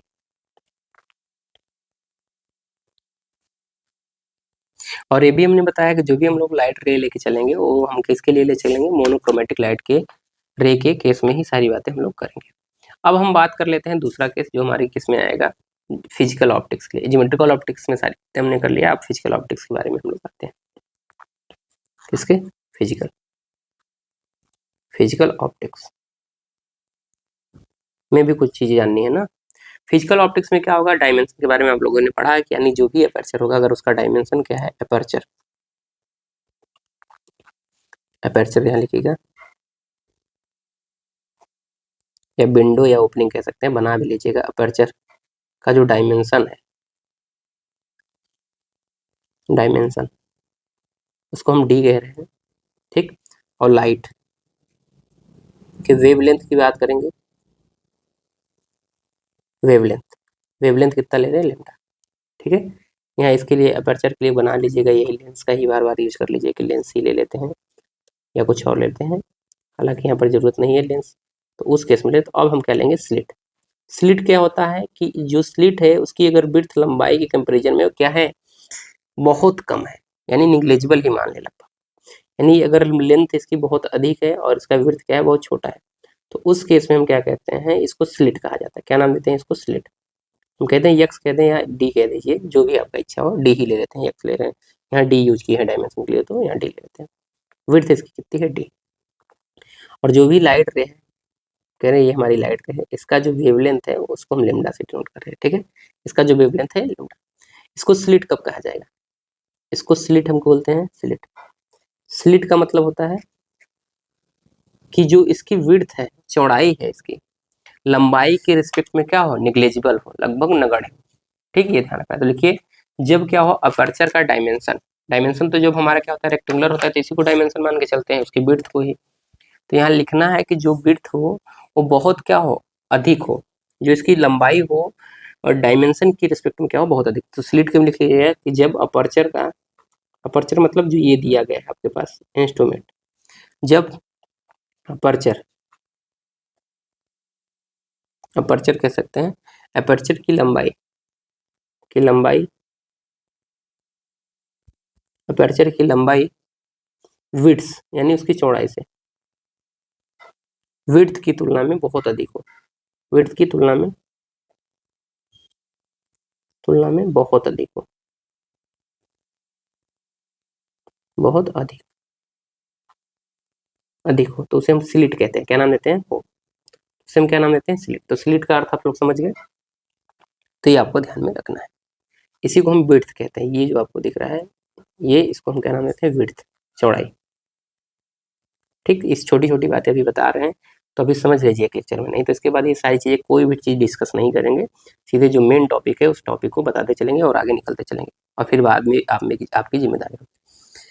तो यहाँ पर हम लगभग ये जो डायमेंशन होता है, अगर हम मान लें डी को लगभग नियरली, एग्जाम्पल के तौर पे इसको मान लें डी हमारा क्या है, नियरली लगभग, इसको मान लें किस ऑर्डर का, 10⁻⁻7 ले लीजिए, 6 ले लीजिए, जो भी आपकी इच्छा है, जितने डायमेंशन का लेना चाहें ले लीजिए। हम मान लेते हैं लगभग 10⁻⁻7 ले लें या 5 ले लें, 5 ले लेते हैं, 5 सेंटीमीटर, 10⁻⁵ 5 सेंटीमीटर।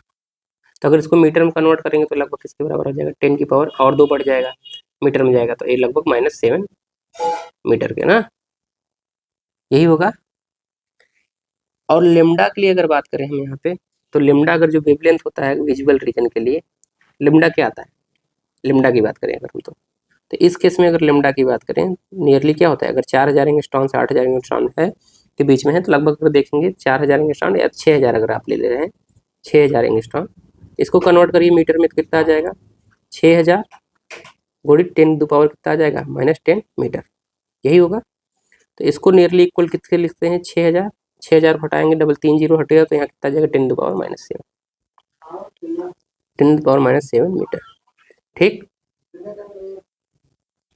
कितना हो जाएगा 10⁻⁷ मीटर। तो आप देख रहे हैं कितने आर्डर, इन दोनों का आर्डर अगर देखेंगे लगभग, अगर रेशियो लेंगे तो लगभग किसके बराबर है, 6 मीटर के बराबर, यानी कि लगभग नियरली इक्वल है। आर्डर की बात करें तो लगभग क्या है, नियरली उसके इक्वल ही है। तो जब ऐसा केस बनने लगता है क्या कि लेमडा लगभग नियरली इक्वल टू डी, यानी अगर हम क्या करें लेमडा और इसके रेशियो ले लें डी का, यानी लेमडा अपॉन डी ले और इसका रेशियो ले तो कितना आ जाएगा लगभग 6 × 10⁻⁷ अपान में कितना आ जाएगा 10⁻⁷, लगभग चल रहा है। ठीक है, ये ध्यान रखना है। तो यहाँ पर अगर हम बात करें ये आर्डर का लिए हो सकता है कुछ सेंटीमीटर में ले सकते हैं 1 × या 5 सेंटीमीटर करके 10⁻⁵ सेंटीमीटर। ठीक, और यहाँ पर भी कुछ इस तरीके से आप ले सकते हैं एंगस्ट्रॉन में, बहुत छोटा है लेमडा, आपको भले इस तरीके से दिखा, तो इनका रेशियो लेंगे तो लगभग एक से आ जाएगा 6 के बराबर। तो लेमडा बराबर 6d है। तो अब यहाँ पर लेमडा को निग्लेजिबल नहीं माना जा सकता, यानी लेमडा जो है लगभग लगभग क्या है डी के बराबर है। ठीक, क्या है लगभग लगभग बराबर, क्योंकि ये क्वांटिटी बहुत छोटी है ना 6 10⁻⁷, अगर इसको देखेंगे तो बहुत ऐसे स्मॉल है, बहुत स्मॉल सा वेवलेंथ, और ये भी क्या है जो डायमीटर है वो भी बहुत स्मॉल है इसी तरीके से ऐसे। ठीक, यानी लेमडा क्या हो जाए डी के नियरली इक्वल हो जाए।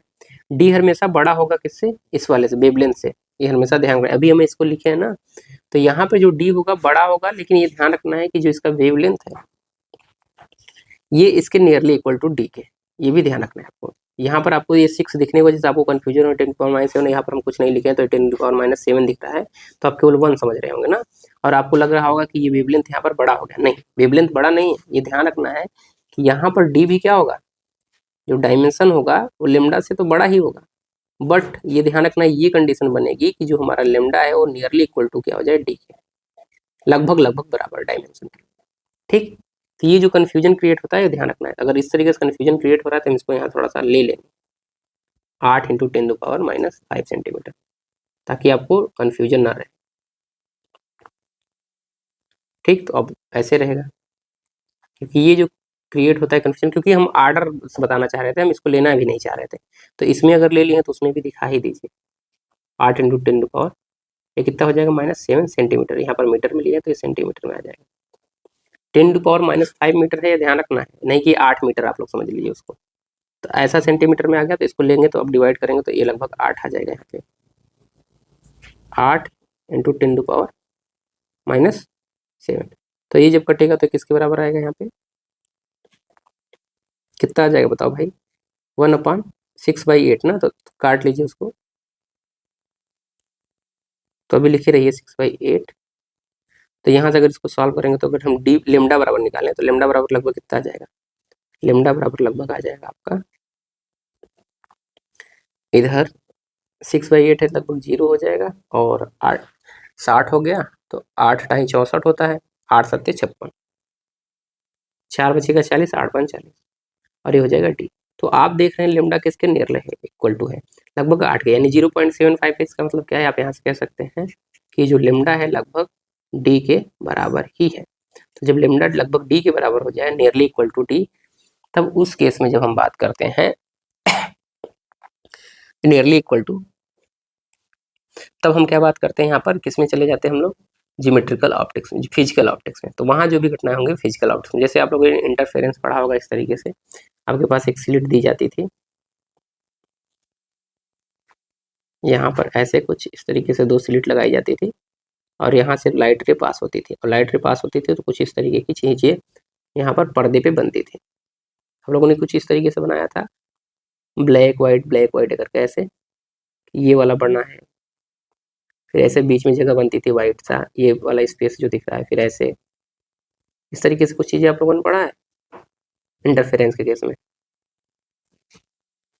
बताओ, ये आपको पढ़ना भी है अभी, और एक एक्सपेरिमेंट में है, तो इस तरीके से आप लोग चीजें पढ़ेंगे। तो ये जो बनता था ब्लैक वाइट से आप लोग करते थे, फ्रिंज जिसे कहते थे आप लोग, फ्रिंज याद है, फ्रिंजेज, तो इस स्लिट की वजह से 2 स्लिट आपको दिए गए हैं S1 S2, इसकी वजह से बनता था। ठीक है, ये ध्यान रखना।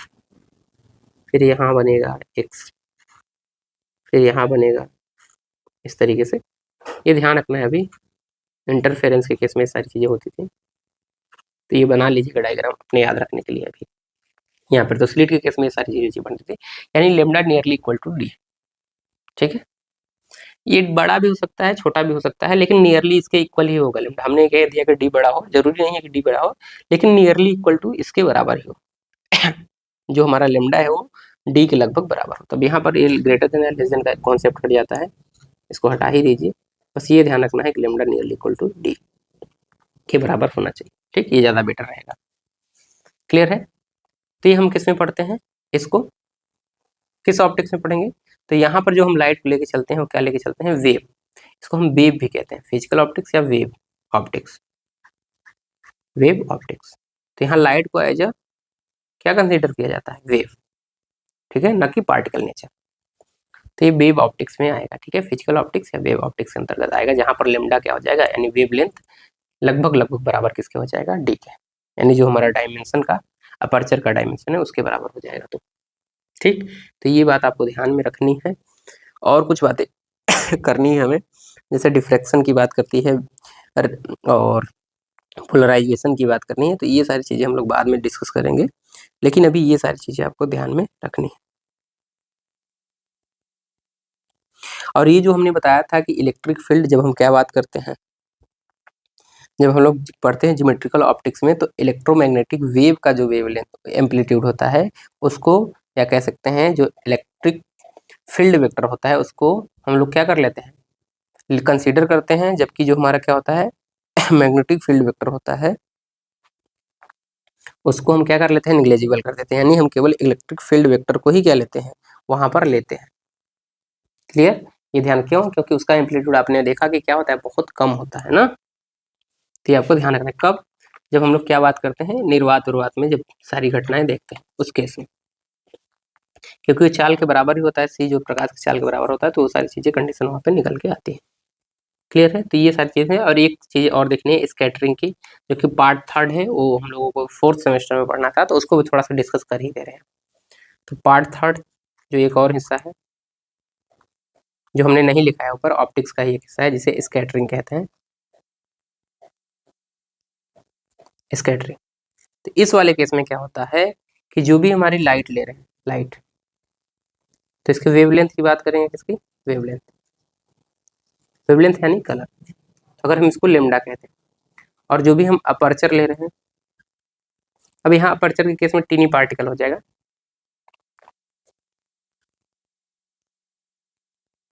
अपर्चर। तो डायमेंशन की बात करेंगे इसके,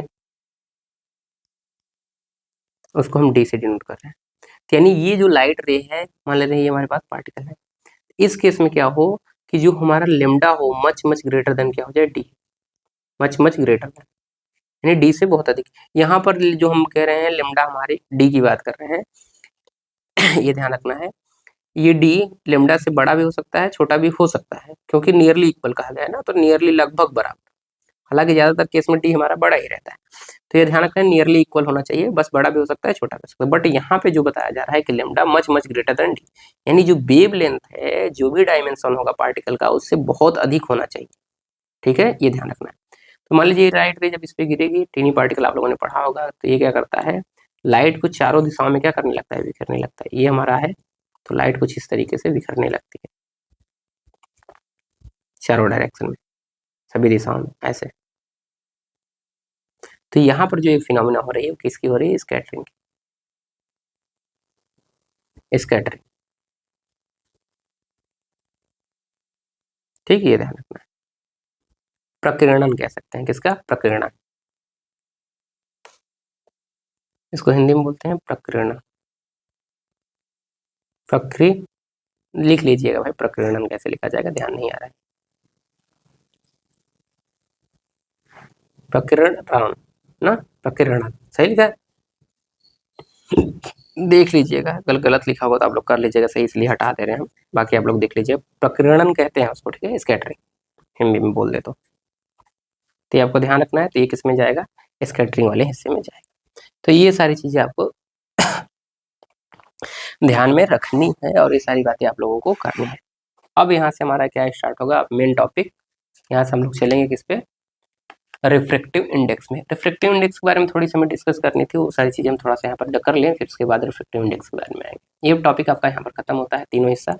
अब कुछ बातें जाननी है, इन्फॉर्मेटिव चीज़ें, उसके बारे में हम लोग पढ़ेंगे। तो जब भी हम लोग रिफ्रैक्टिव इंडेक्स की बात करते हैं तो हमेशा मोनोक्रोमेटिक लाइट के बारे में चर्चा करते हैं, ठीक है।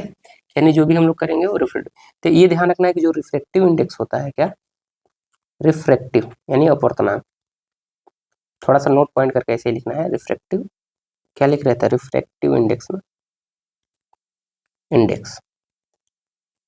तो ये ध्यान रखना है, ये किसकी प्रॉपर्टी होती है, ये प्रॉपर्टी होती है किसकी, उस मीडियम की या मटेरियल की, या यहाँ लिख लीजिएगा मटेरियल। और ये क्या होता है, एक तुलनात्मक मान होता है। क्या होता है, तुलनात्मक, एक संख्या होती है। लिख लीजिएगा यहाँ पर, ये क्या होता है, एक नंबर होता है। नंबर यानी संख्या होती है, संख्या होती है, ठीक है। नंबर यानी कि संख्या होती है, लिख लीजिएगा संख्या होती है, जो उसकी डेंसिटी को बताती है। हालांकि एक नंबर है, कोई इसका यूनिट नहीं होता, लेकिन याद रखना है किसको बताएगी, डेंसिटी को, डेंसिटी, डेंसिटी को बताती है, ठीक। घनत्व को उसके बताता है, धीरे धीरे आप समझेंगे तो, ठीक। डेंसिटी का मतलब घनत्व। और इसमें क्या लिखवाते हैं आप लोगों को, रिफ्रैक्टिव, जो रिफ्रैक्टिव इंडेक्स है एक तुलनात्मक मान है, ये ध्यान रखना है कि क्या है, एक तुलनात्मक मान। तो इसको थोड़ा सा हम और ऊपर कर लें ताकि हम अच्छे से लिख पाए इसको, क्योंकि किसी के कंपैरिजन में ही बता रहे हैं ना, तुलनात्मक, किसी दूसरे मीडियम के कंपैरिजन में।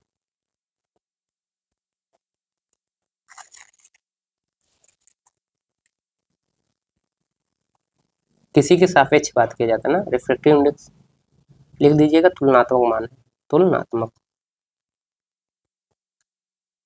फिर रिफ्रैक्टिव इंडेक्स ज्यादा है कम है कैसे बताएंगे, किसी दूसरे मीडियम का तुलनात्मक मान है। ये सारी चीजें बात को ध्यान में रखनी है। और ये लिख लीजिए, रिफ्रैक्टिव इंडेक्स एक कॉम्प्लेक्स क्वांटिटी भी होगी, ठीक। अब इसको लिखने की जरूरत नहीं है, बाकी आप लोगों ने हमने बता दिया है एन बराबर कैसे।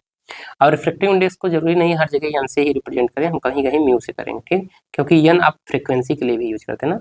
और ये ध्यान रखना है, फ्रीक्वेंसी यहाँ पर जो फिजिकल ऑप्टिक्स है, फिजिकल करें हैं, जियोमेट्रिकल ऑप्टिक्स यहाँ कहीं भी चेंज नहीं होगा, ये ध्यान रखना है। केवल वेव लेंथ में चेंज हो सकता है, लेकिन उसके फ्रीक्वेंसी में कोई चेंज नहीं होगा। केवल स्कैटरिंग के केस में उसका क्या होता है, फ्रीक्वेंसी में चेंज आता है, ठीक।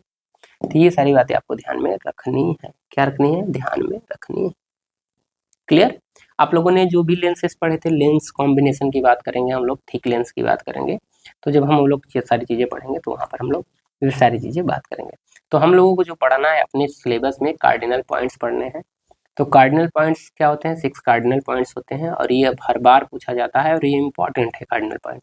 आप लोगों ने इंटर में पढ़ा होगा ना, फोकस, फोकस पॉइंट, फोकस बिंदु पढ़ा होगा ना।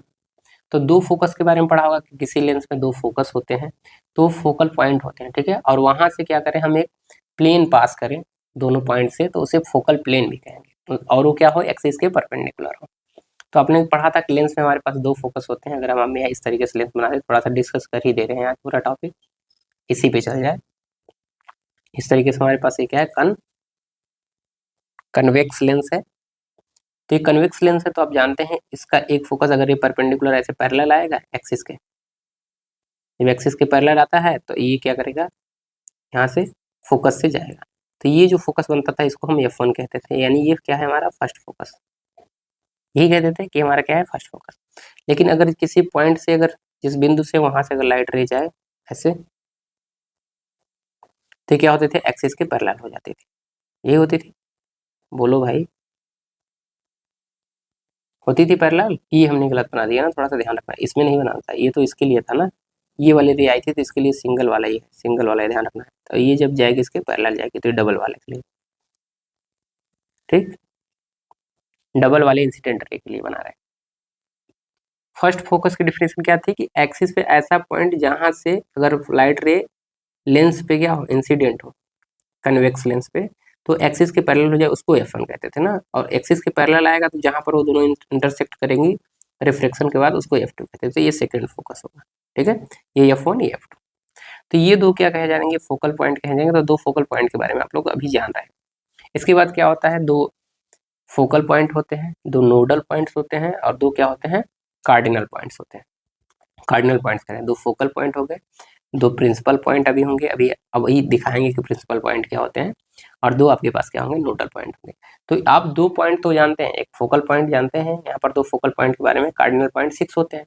तो आप अभी फोकल पॉइंट के बारे में जान रहे हैं, जो कि आप लोग इंटर के लेवल पे पढ़ के आए हैं। अभी आप फोकल प्रिंसिपल पॉइंट के बारे में आप लोग नहीं जान रहे हैं, और नोडल पॉइंट के बारे में आप लोग नहीं जानते। दो चीजों के बारे में आप लोग अभी नहीं जान रहे हैं, प्रिंसिपल पॉइंट एंड दो क्या होते हैं, नोडल पॉइंट। ये हमारे पास दो फोकल पॉइंट होते हैं, फोकल पॉइंट।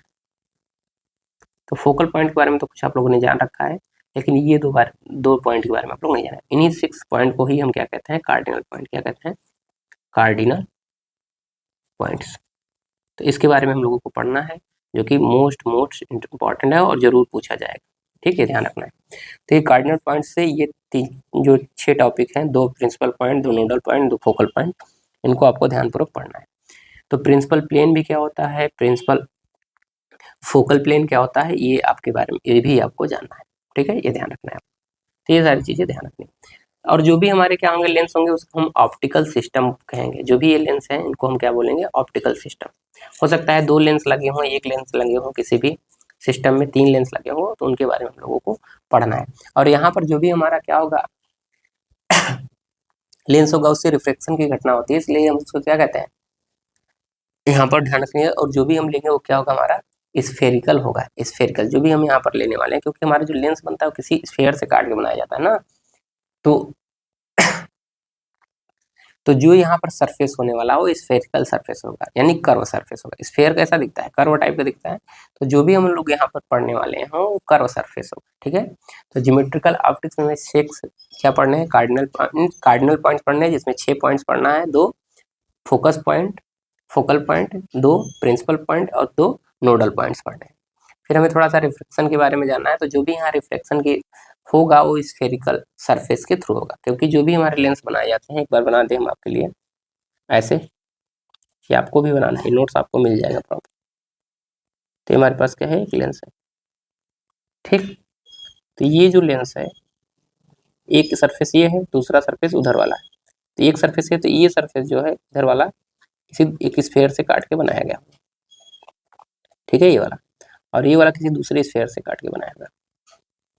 ठीक है, ध्यान रखना है। तो ये जो सरफेसेज हैं वो क्या है, स्फेरिकल सरफेस। तो यहाँ भी जो अब रिफ्लेक्शन की फिनोमिना होगी वो स्फेरिकल सरफेस के थ्रू होगा। ठीक है, ध्यान रखना। इसको कहते हैं सर फर्स्ट सरफेस, और इसको कहते हैं सेकेंड सरफेस। ठीक है, तो ध्यान रखना। तो फर्स्ट सरफेस के लिए ये वाला गोला है इधर जो आ रहा है, और इसके लिए दूसरे वाले के लिए ये वाला गोला है। ठीक है, कंप्लीट हो रहा है। तो यहाँ ध्यान रखना है, क्या क्या पॉइंट दिखाना है, कि यहाँ जो हम रिफ्लेक्शन पढ़ेंगे वो किसके थ्रू पढ़ेंगे, reflection through the spherical surface. तो आप लोग जब स्फेरिकल सरफेस से रिफ्लेक्शन की घटना पढ़ते हैं, तो आपको ये याद होना चाहिए कि अगर कोई भी लाइट इंसिडेंट हो रही है किसी लेंस पे, जैसे ये लेंस है, ध्यानपूर्वक समझ लीजिएगा थोड़ा सा, और मान लीजिए एक साइड का वही हम ले रहे हैं। ठीक, इस तरीके से थोड़ा सा स्फेरिकल बना दे रहे हैं, हालांकि हर जगह बनाने की जरूरत नहीं पड़ेगी। और ये हमारी क्या है, एक्सिस है। तो यहाँ से कह रहे हैं कोई लाइट अगर यहाँ पर इंसिडेंट हुई, अभी फोकस से नहीं जुड़ रही है, फोकस नहीं है, यहाँ इंसिडेंट हुई, तो यहाँ से रिफ्लेक्शन की फिनोमिना कैसे घटेगी, ये आपको कैसे लिखेंगे, कि अभिलंब से दूर हटेगी, कैसे आप लेंगे। तो क्या कहा जाता है कि जो भी इसका क्या था, एक होगा ना वक्रता केंद्र। तो वक्रता केंद्र सी जो हम लोग डिनोट करते थे, इसके लिए C1 ले लें। तो इससे क्या करते थे, उस पर ज्वाइन कराते थे, कहाँ पर, इंसिडेंट पॉइंट पे, जिस पॉइंट पे क्या हो रही है, इंसिडेंट हो रही है। और फिर यही जो हमारा ये अगर पॉइंट P कहते हैं कि P पॉइंट पे इंसिडेंट हुई है, तो ये हमारा अभिलंब का काम करता था। जब हम क्या करते थे, वक्रता केंद्र से ये जो भी पॉइंट है, जिस इंसिडेंट पॉइंट को आपतन बिंदु, जिसे हिंदी में कहते हैं, आपतन बिंदु को मिला दें, पॉइंट P है, तो यही हमारा क्या काम करेगा, अभिलंब का। तो ये अब जो लाइन है, ये ही लाइन हमारी क्या करेगी, अभिलंब का काम करेगी इस केस में।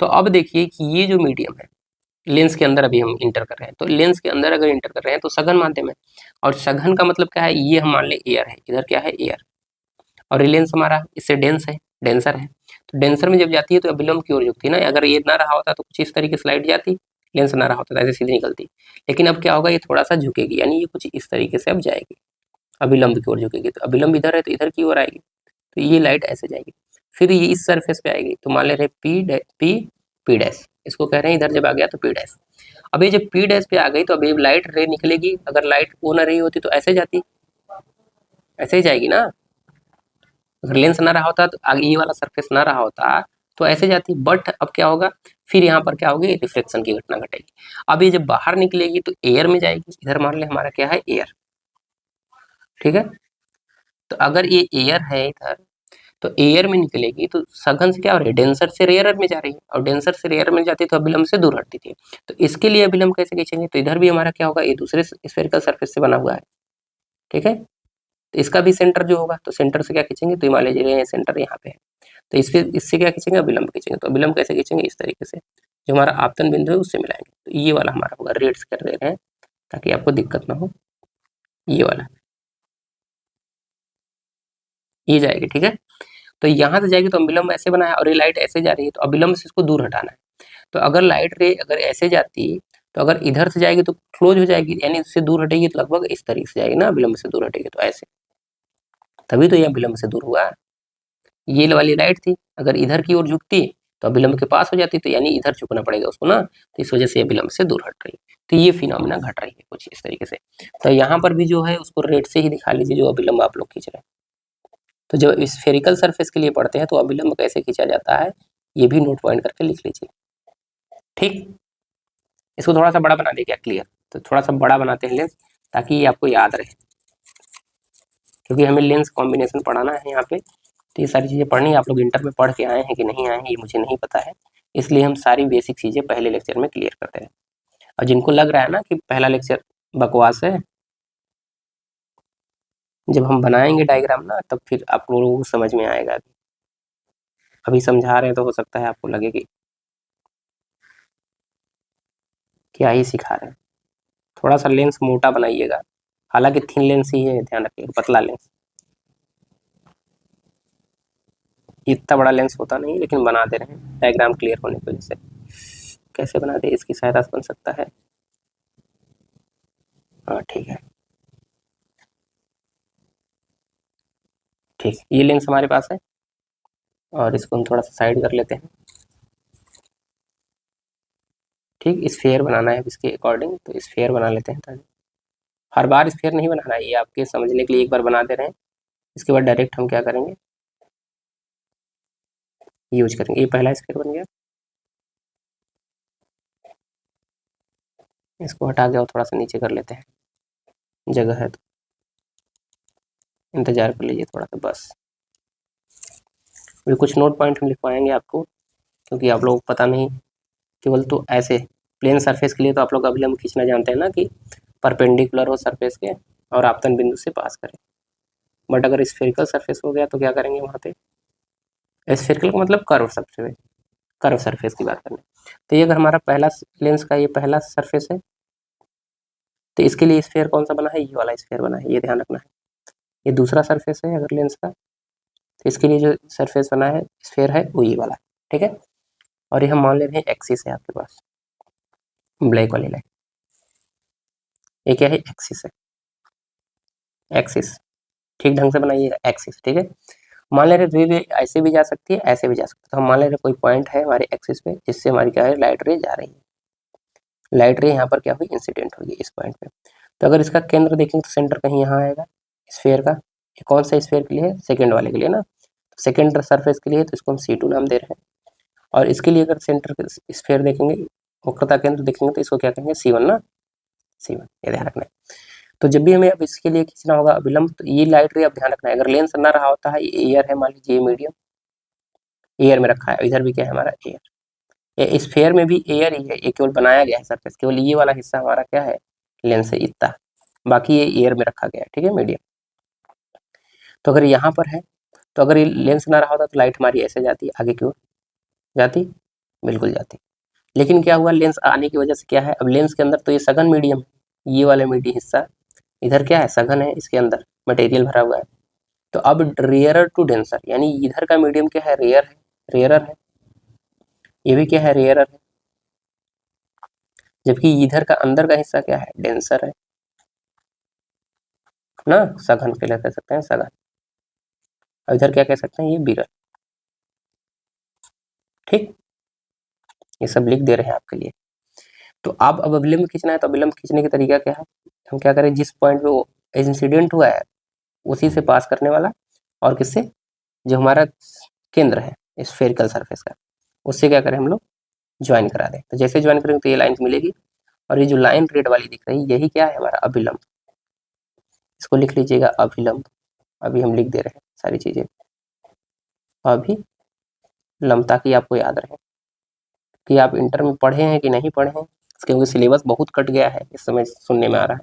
तो अभिलंब है, तो आप लोगों ने अभी हमने बताया कि जब भी कोई लाइट रे क्या हो, रेयरर से डेंसर में इंटर करे, यानी विरल से सघन में जाए, तो अभिलंब की ओर झुकती है, किधर की, अभिलंब की ओर झुकती है ना, ये ध्यान रखना। तो ये ऐसे जा रही है, तो अभिलंब हमारा इधर है ना, लेकिन गलत खींच दिया ना, 1 मिनट ये ध्यान रखना। ये कौन सा सरफेस है हमारा, C1 सरफेस है ना, तो इसके लिए ये सेंटर है ना, तो इससे क्यों खींचेंगे अभिलंब, जो सरफेस होगा उसी के केंद्र से, स्फेयर के सेंटर से, तो ये है, तो इससे हमें अभिलंब खींचना है जी, ये ध्यान रखना। तो जिसका सरफेस है, ये ध्यान रखना, जिस स्फेयर का सरफेस है उसी के केंद्र से क्या खींचना होता है, अभिलंब। तो ये हमारा सरफेस है, तो इससे अभिलंब खींचेंगे। ठीक, ये ध्यान रखना। तो इससे हम क्या खींचेंगे, अभिलंब खींचेंगे, इस वाले से, सरफेस से, इस वाले सेंटर से। ठीक है, तो जैसे ही ज्वाइन करेंगे तो ये जो लाइन करने, ज्वाइन का होने वाली लाइन है, इसी को हम क्या बोलेंगे, अभिलंब। इसको रेयरर को इधर हटाइए साइड में, और इसको लिखिए अभिलंब। ये रेड वाली लाइन क्या है, अभिलंब, अभिलंब। रे डायग्राम के लिए बना रहे हैं, क्योंकि अभी आगे चल के रे डायग्राम बनाना है, लेंस दो दो लेंस लेंगे, तीन तीन लेंस, तो वहां आप दिक्कत आ जाएगी कि रे ऐसे क्यों मोड़ दे रहे हैं, वैसे क्यों मोड़ दे रहे हैं। तो ये अभिलंब है, तो अभिलंब की ओर झुकेगी, यानी ये वाली लाइट जो है ऐसे जाती है, लेकिन अब इधर किधर की ओर झुक जाएगी, इधर झुकेगी ना, नहीं इधर झुकने का वजह से मतलब थोड़ा सा ये बेंड हो जाएगी कुछ इस तरीके से, यानी वहां से इधर है। ये पैरेलल नहीं है एक्सिस के, बहुत लोगों के दिमाग में चलता है कि पैरेलल हो गया एक्सिस के, तो ये पैरेलल नहीं, थोड़ा सा ही बेंड करिए, बहुत ज्यादा नहीं बेंड होती है, कुछ इस तरीके से बेंड होती है। इसका कतई मतलब नहीं है कि क्या है, एक्सिस के पैरेलल है। ठीक है, ये ध्यान रखना है। अगर आपको एक्सिस के पैरेलल लग रहा है तो मत मानिएगा कोई एक्सिस के पैरेलल है। ठीक, तो इस तरीके से बेंड होगी। अगर ये ना रहा होता है लाइट, अभी ध्यान रखना, ये तो हमने दिखा दिया, वहां से इधर की ओर बेंड हो गई लाइट, इधर से जा रही थी लेकिन बेंड हो गई, किसकी वजह से, सघन माध्यम की वजह से, रिफ्रैक्शन की वजह से। अब यहाँ से अगर ये लाइट, ये दूसरा अगला वाला सरफेस ना रहा होता, दूसरा वाला, तो ऐसे लाइट जाती हमारी, जाती, बोलो भाई, ये लाइट ऐसे जाने वाली थी, तो ऐसे ना जाकर इधर की ओर है। अगर ये वाला फिनोमेना ना होता तो ये लाइट रे ऐसे जाती ना, अब इधर की ओर जाती, लेकिन इधर ना जाके अब क्या करेगी, फिर ये दूसरा सरफेस आ गया, तो दूसरे सरफेस के लिए हम अभिलंब खींचेंगे। तो ये दूसरा सरफेस है, इसके लिए सेंटर क्या है, ये है C2, तो C2 से दूसरे स्फेयर के, इसके ही स्फेयर, ये वाला हिस्सा जो इसके सरफेस का जो सेंटर है उसके लिए खींचेंगे, तो इसके लिए रेड से खींच लेते हैं। तो इसके लिए जो अभिलंब होगा ये जाएगा इस तरीके से। ठीक है, ये हमारा क्या है, अभिलंब, इसको लिख लीजिए अभिलंब, अभिलंब। अभिलंब क्या लिखेंगे, इसको अभिलंब कौन सा है, 2 ना, ये अभिलंब 1 है पहले सरफेस के लिए, तो ये हमारा अभिलंब आ जाएगा। तो अभिलंब से क्या करेगा इस बार, लाइट, लाइट क्या होगी, अभिलंब से दूर हटेगी, क्योंकि सघन से विरल में जा रही है, क्योंकि इधर एयर है और इधर क्या है, डेंसर है। तो अभिलंब से दूर है, तो अभिलंब से दूर हटने का मतलब कि अगर लाइट इधर की ओर झुकी तो इसका मतलब अभिलंब के पास जा रही है, और इससे इधर आएगी, तो यानी ये लाइट रे इधर की ओर मुड़ेगी ना, यानी ये कुछ इस तरीके से अब जाएगी, और ये जाएगी कहीं ना कहीं, तो ज़्यादा मोड़ लीजिए ताकि इधर ही कट जाए कहीं एक्सिस पे, तो इसको हम थोड़ा सा ऐसे मोड़ लेंगे। ठीक है, ये कुछ इस तरीके से जाएगी, तो ये हमारी लाइट रे ऐसे निकल जाएगी। ठीक है, ये ध्यान, तो इस तरीके से क्या होगी, मुड़ के जाएगी। इस तरीके से क्या होगा, पूरी जो आप लोग देखते हैं रिफ्लेक्शन की घटना, तो कुछ इस तरीके से होती है। क्लियर, ये ध्यान रखना है आपको, समझ में आया, और डायरेक्ट नहीं मुड़ती है। तो ये 2 बार रिफ्लेक्शन होता है, एक बार तो अपने फर्स्ट सरफेस से होता है, फिर सेकंड सरफेस से होता है। ठीक, ये पूरी फिनोमेना होती है किसके, स्फेरिकल सरफेस के केस में। क्लियर है, तो ये सारी चीजें ध्यान में रखनी है। और अभिलंब कैसे खींचा जाएगा, इसको नोट पॉइंट करके लिखिए, नोट, देखिए स्फेरिकल स्फेरिकल सरफेस के केस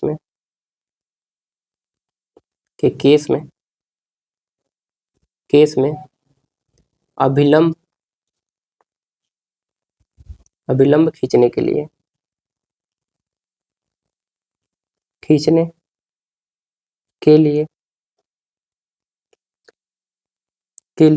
स्फेरिकल सरफेस, ऐसे लिखिए, के लिए स्फेरिकल सरफेस जिस सरफेस से बना होगा, जिस सरफेस से, जिस स्फेयर से लिखिएगा, जिस स्फेयर से बना होगा, जिस स्फेयर से काट कर बनाया गया होगा उसके केंद्र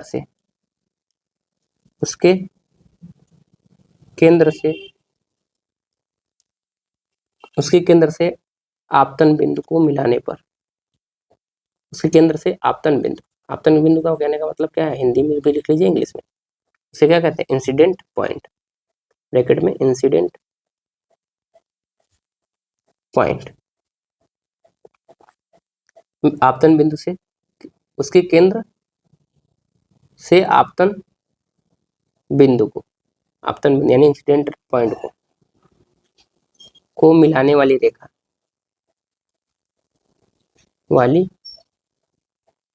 रेखा या मिलाते हैं। इंसिडेंट क्या लिखे हमने, केंद्र से आपतन बिंदु को मिलाते हैं,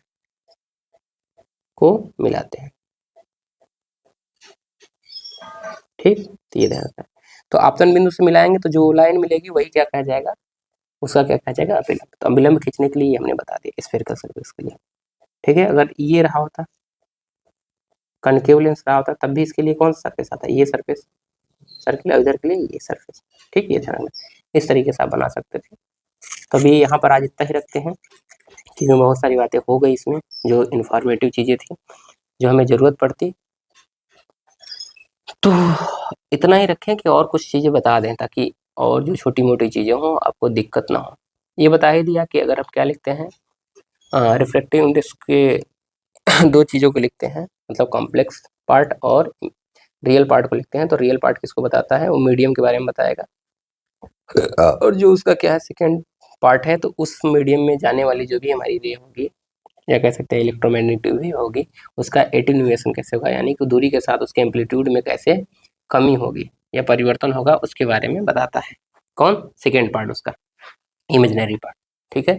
तो ये ऑप्टिक्स का पहला हिस्सा था, पेपर में इससे कुछ नहीं पूछा जाने वाला। जो क्या है, माइनर है, उनके लिए ये बनेगा रिफ्लेक्टिव इंडेक्स से जो भी चीज़ें हमने बताया था, मोनोक्रोमेटिक लाइट के बारे में जो हमने बताया था, विजिबल रीजन क्या होता है, इंफ्रारेड, अल्ट्रावायलेट, वहाँ से क्वेश्चन माइनर वालों का बनेगा। तो अल्ट्रावायलेट के लिए ध्यान रखना है कि क्या होगा, 4000 से कम वेवलेंथ होगा, जबकि इंफ्रारेड के लिए 8000 से अधिक होगा। विजिबल रीजन के लिए 4000 से 8000 या 3900 से 7800 भी कहते हैं कभी कभी। तो ये सारी चीज़ें आपको ध्यान में रखनी है, ठीक।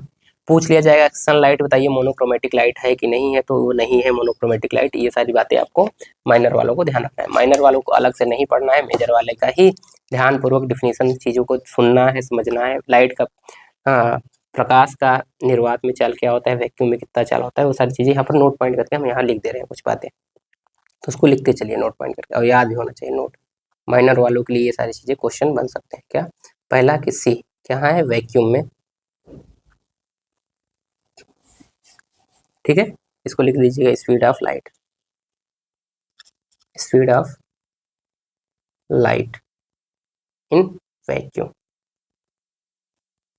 कितना होता है, 3 × 10⁸ मीटर पर सेकेंड, यही होता है ना।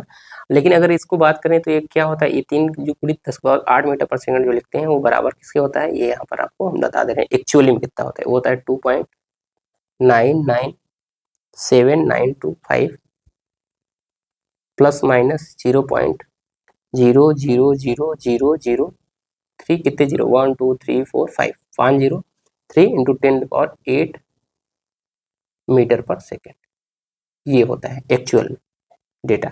अब इसी को हम नियरली इक्वल टू मान के चलते हैं कितना, 3 × 10⁸ मीटर/सेकंड। लेकिन एक्चुअल में ये वाला ऊपर वाला डेटा है, तो ऊपर वाला डेटा भी आपको याद होना चाहिए, अगर आप याद कर पाए तब।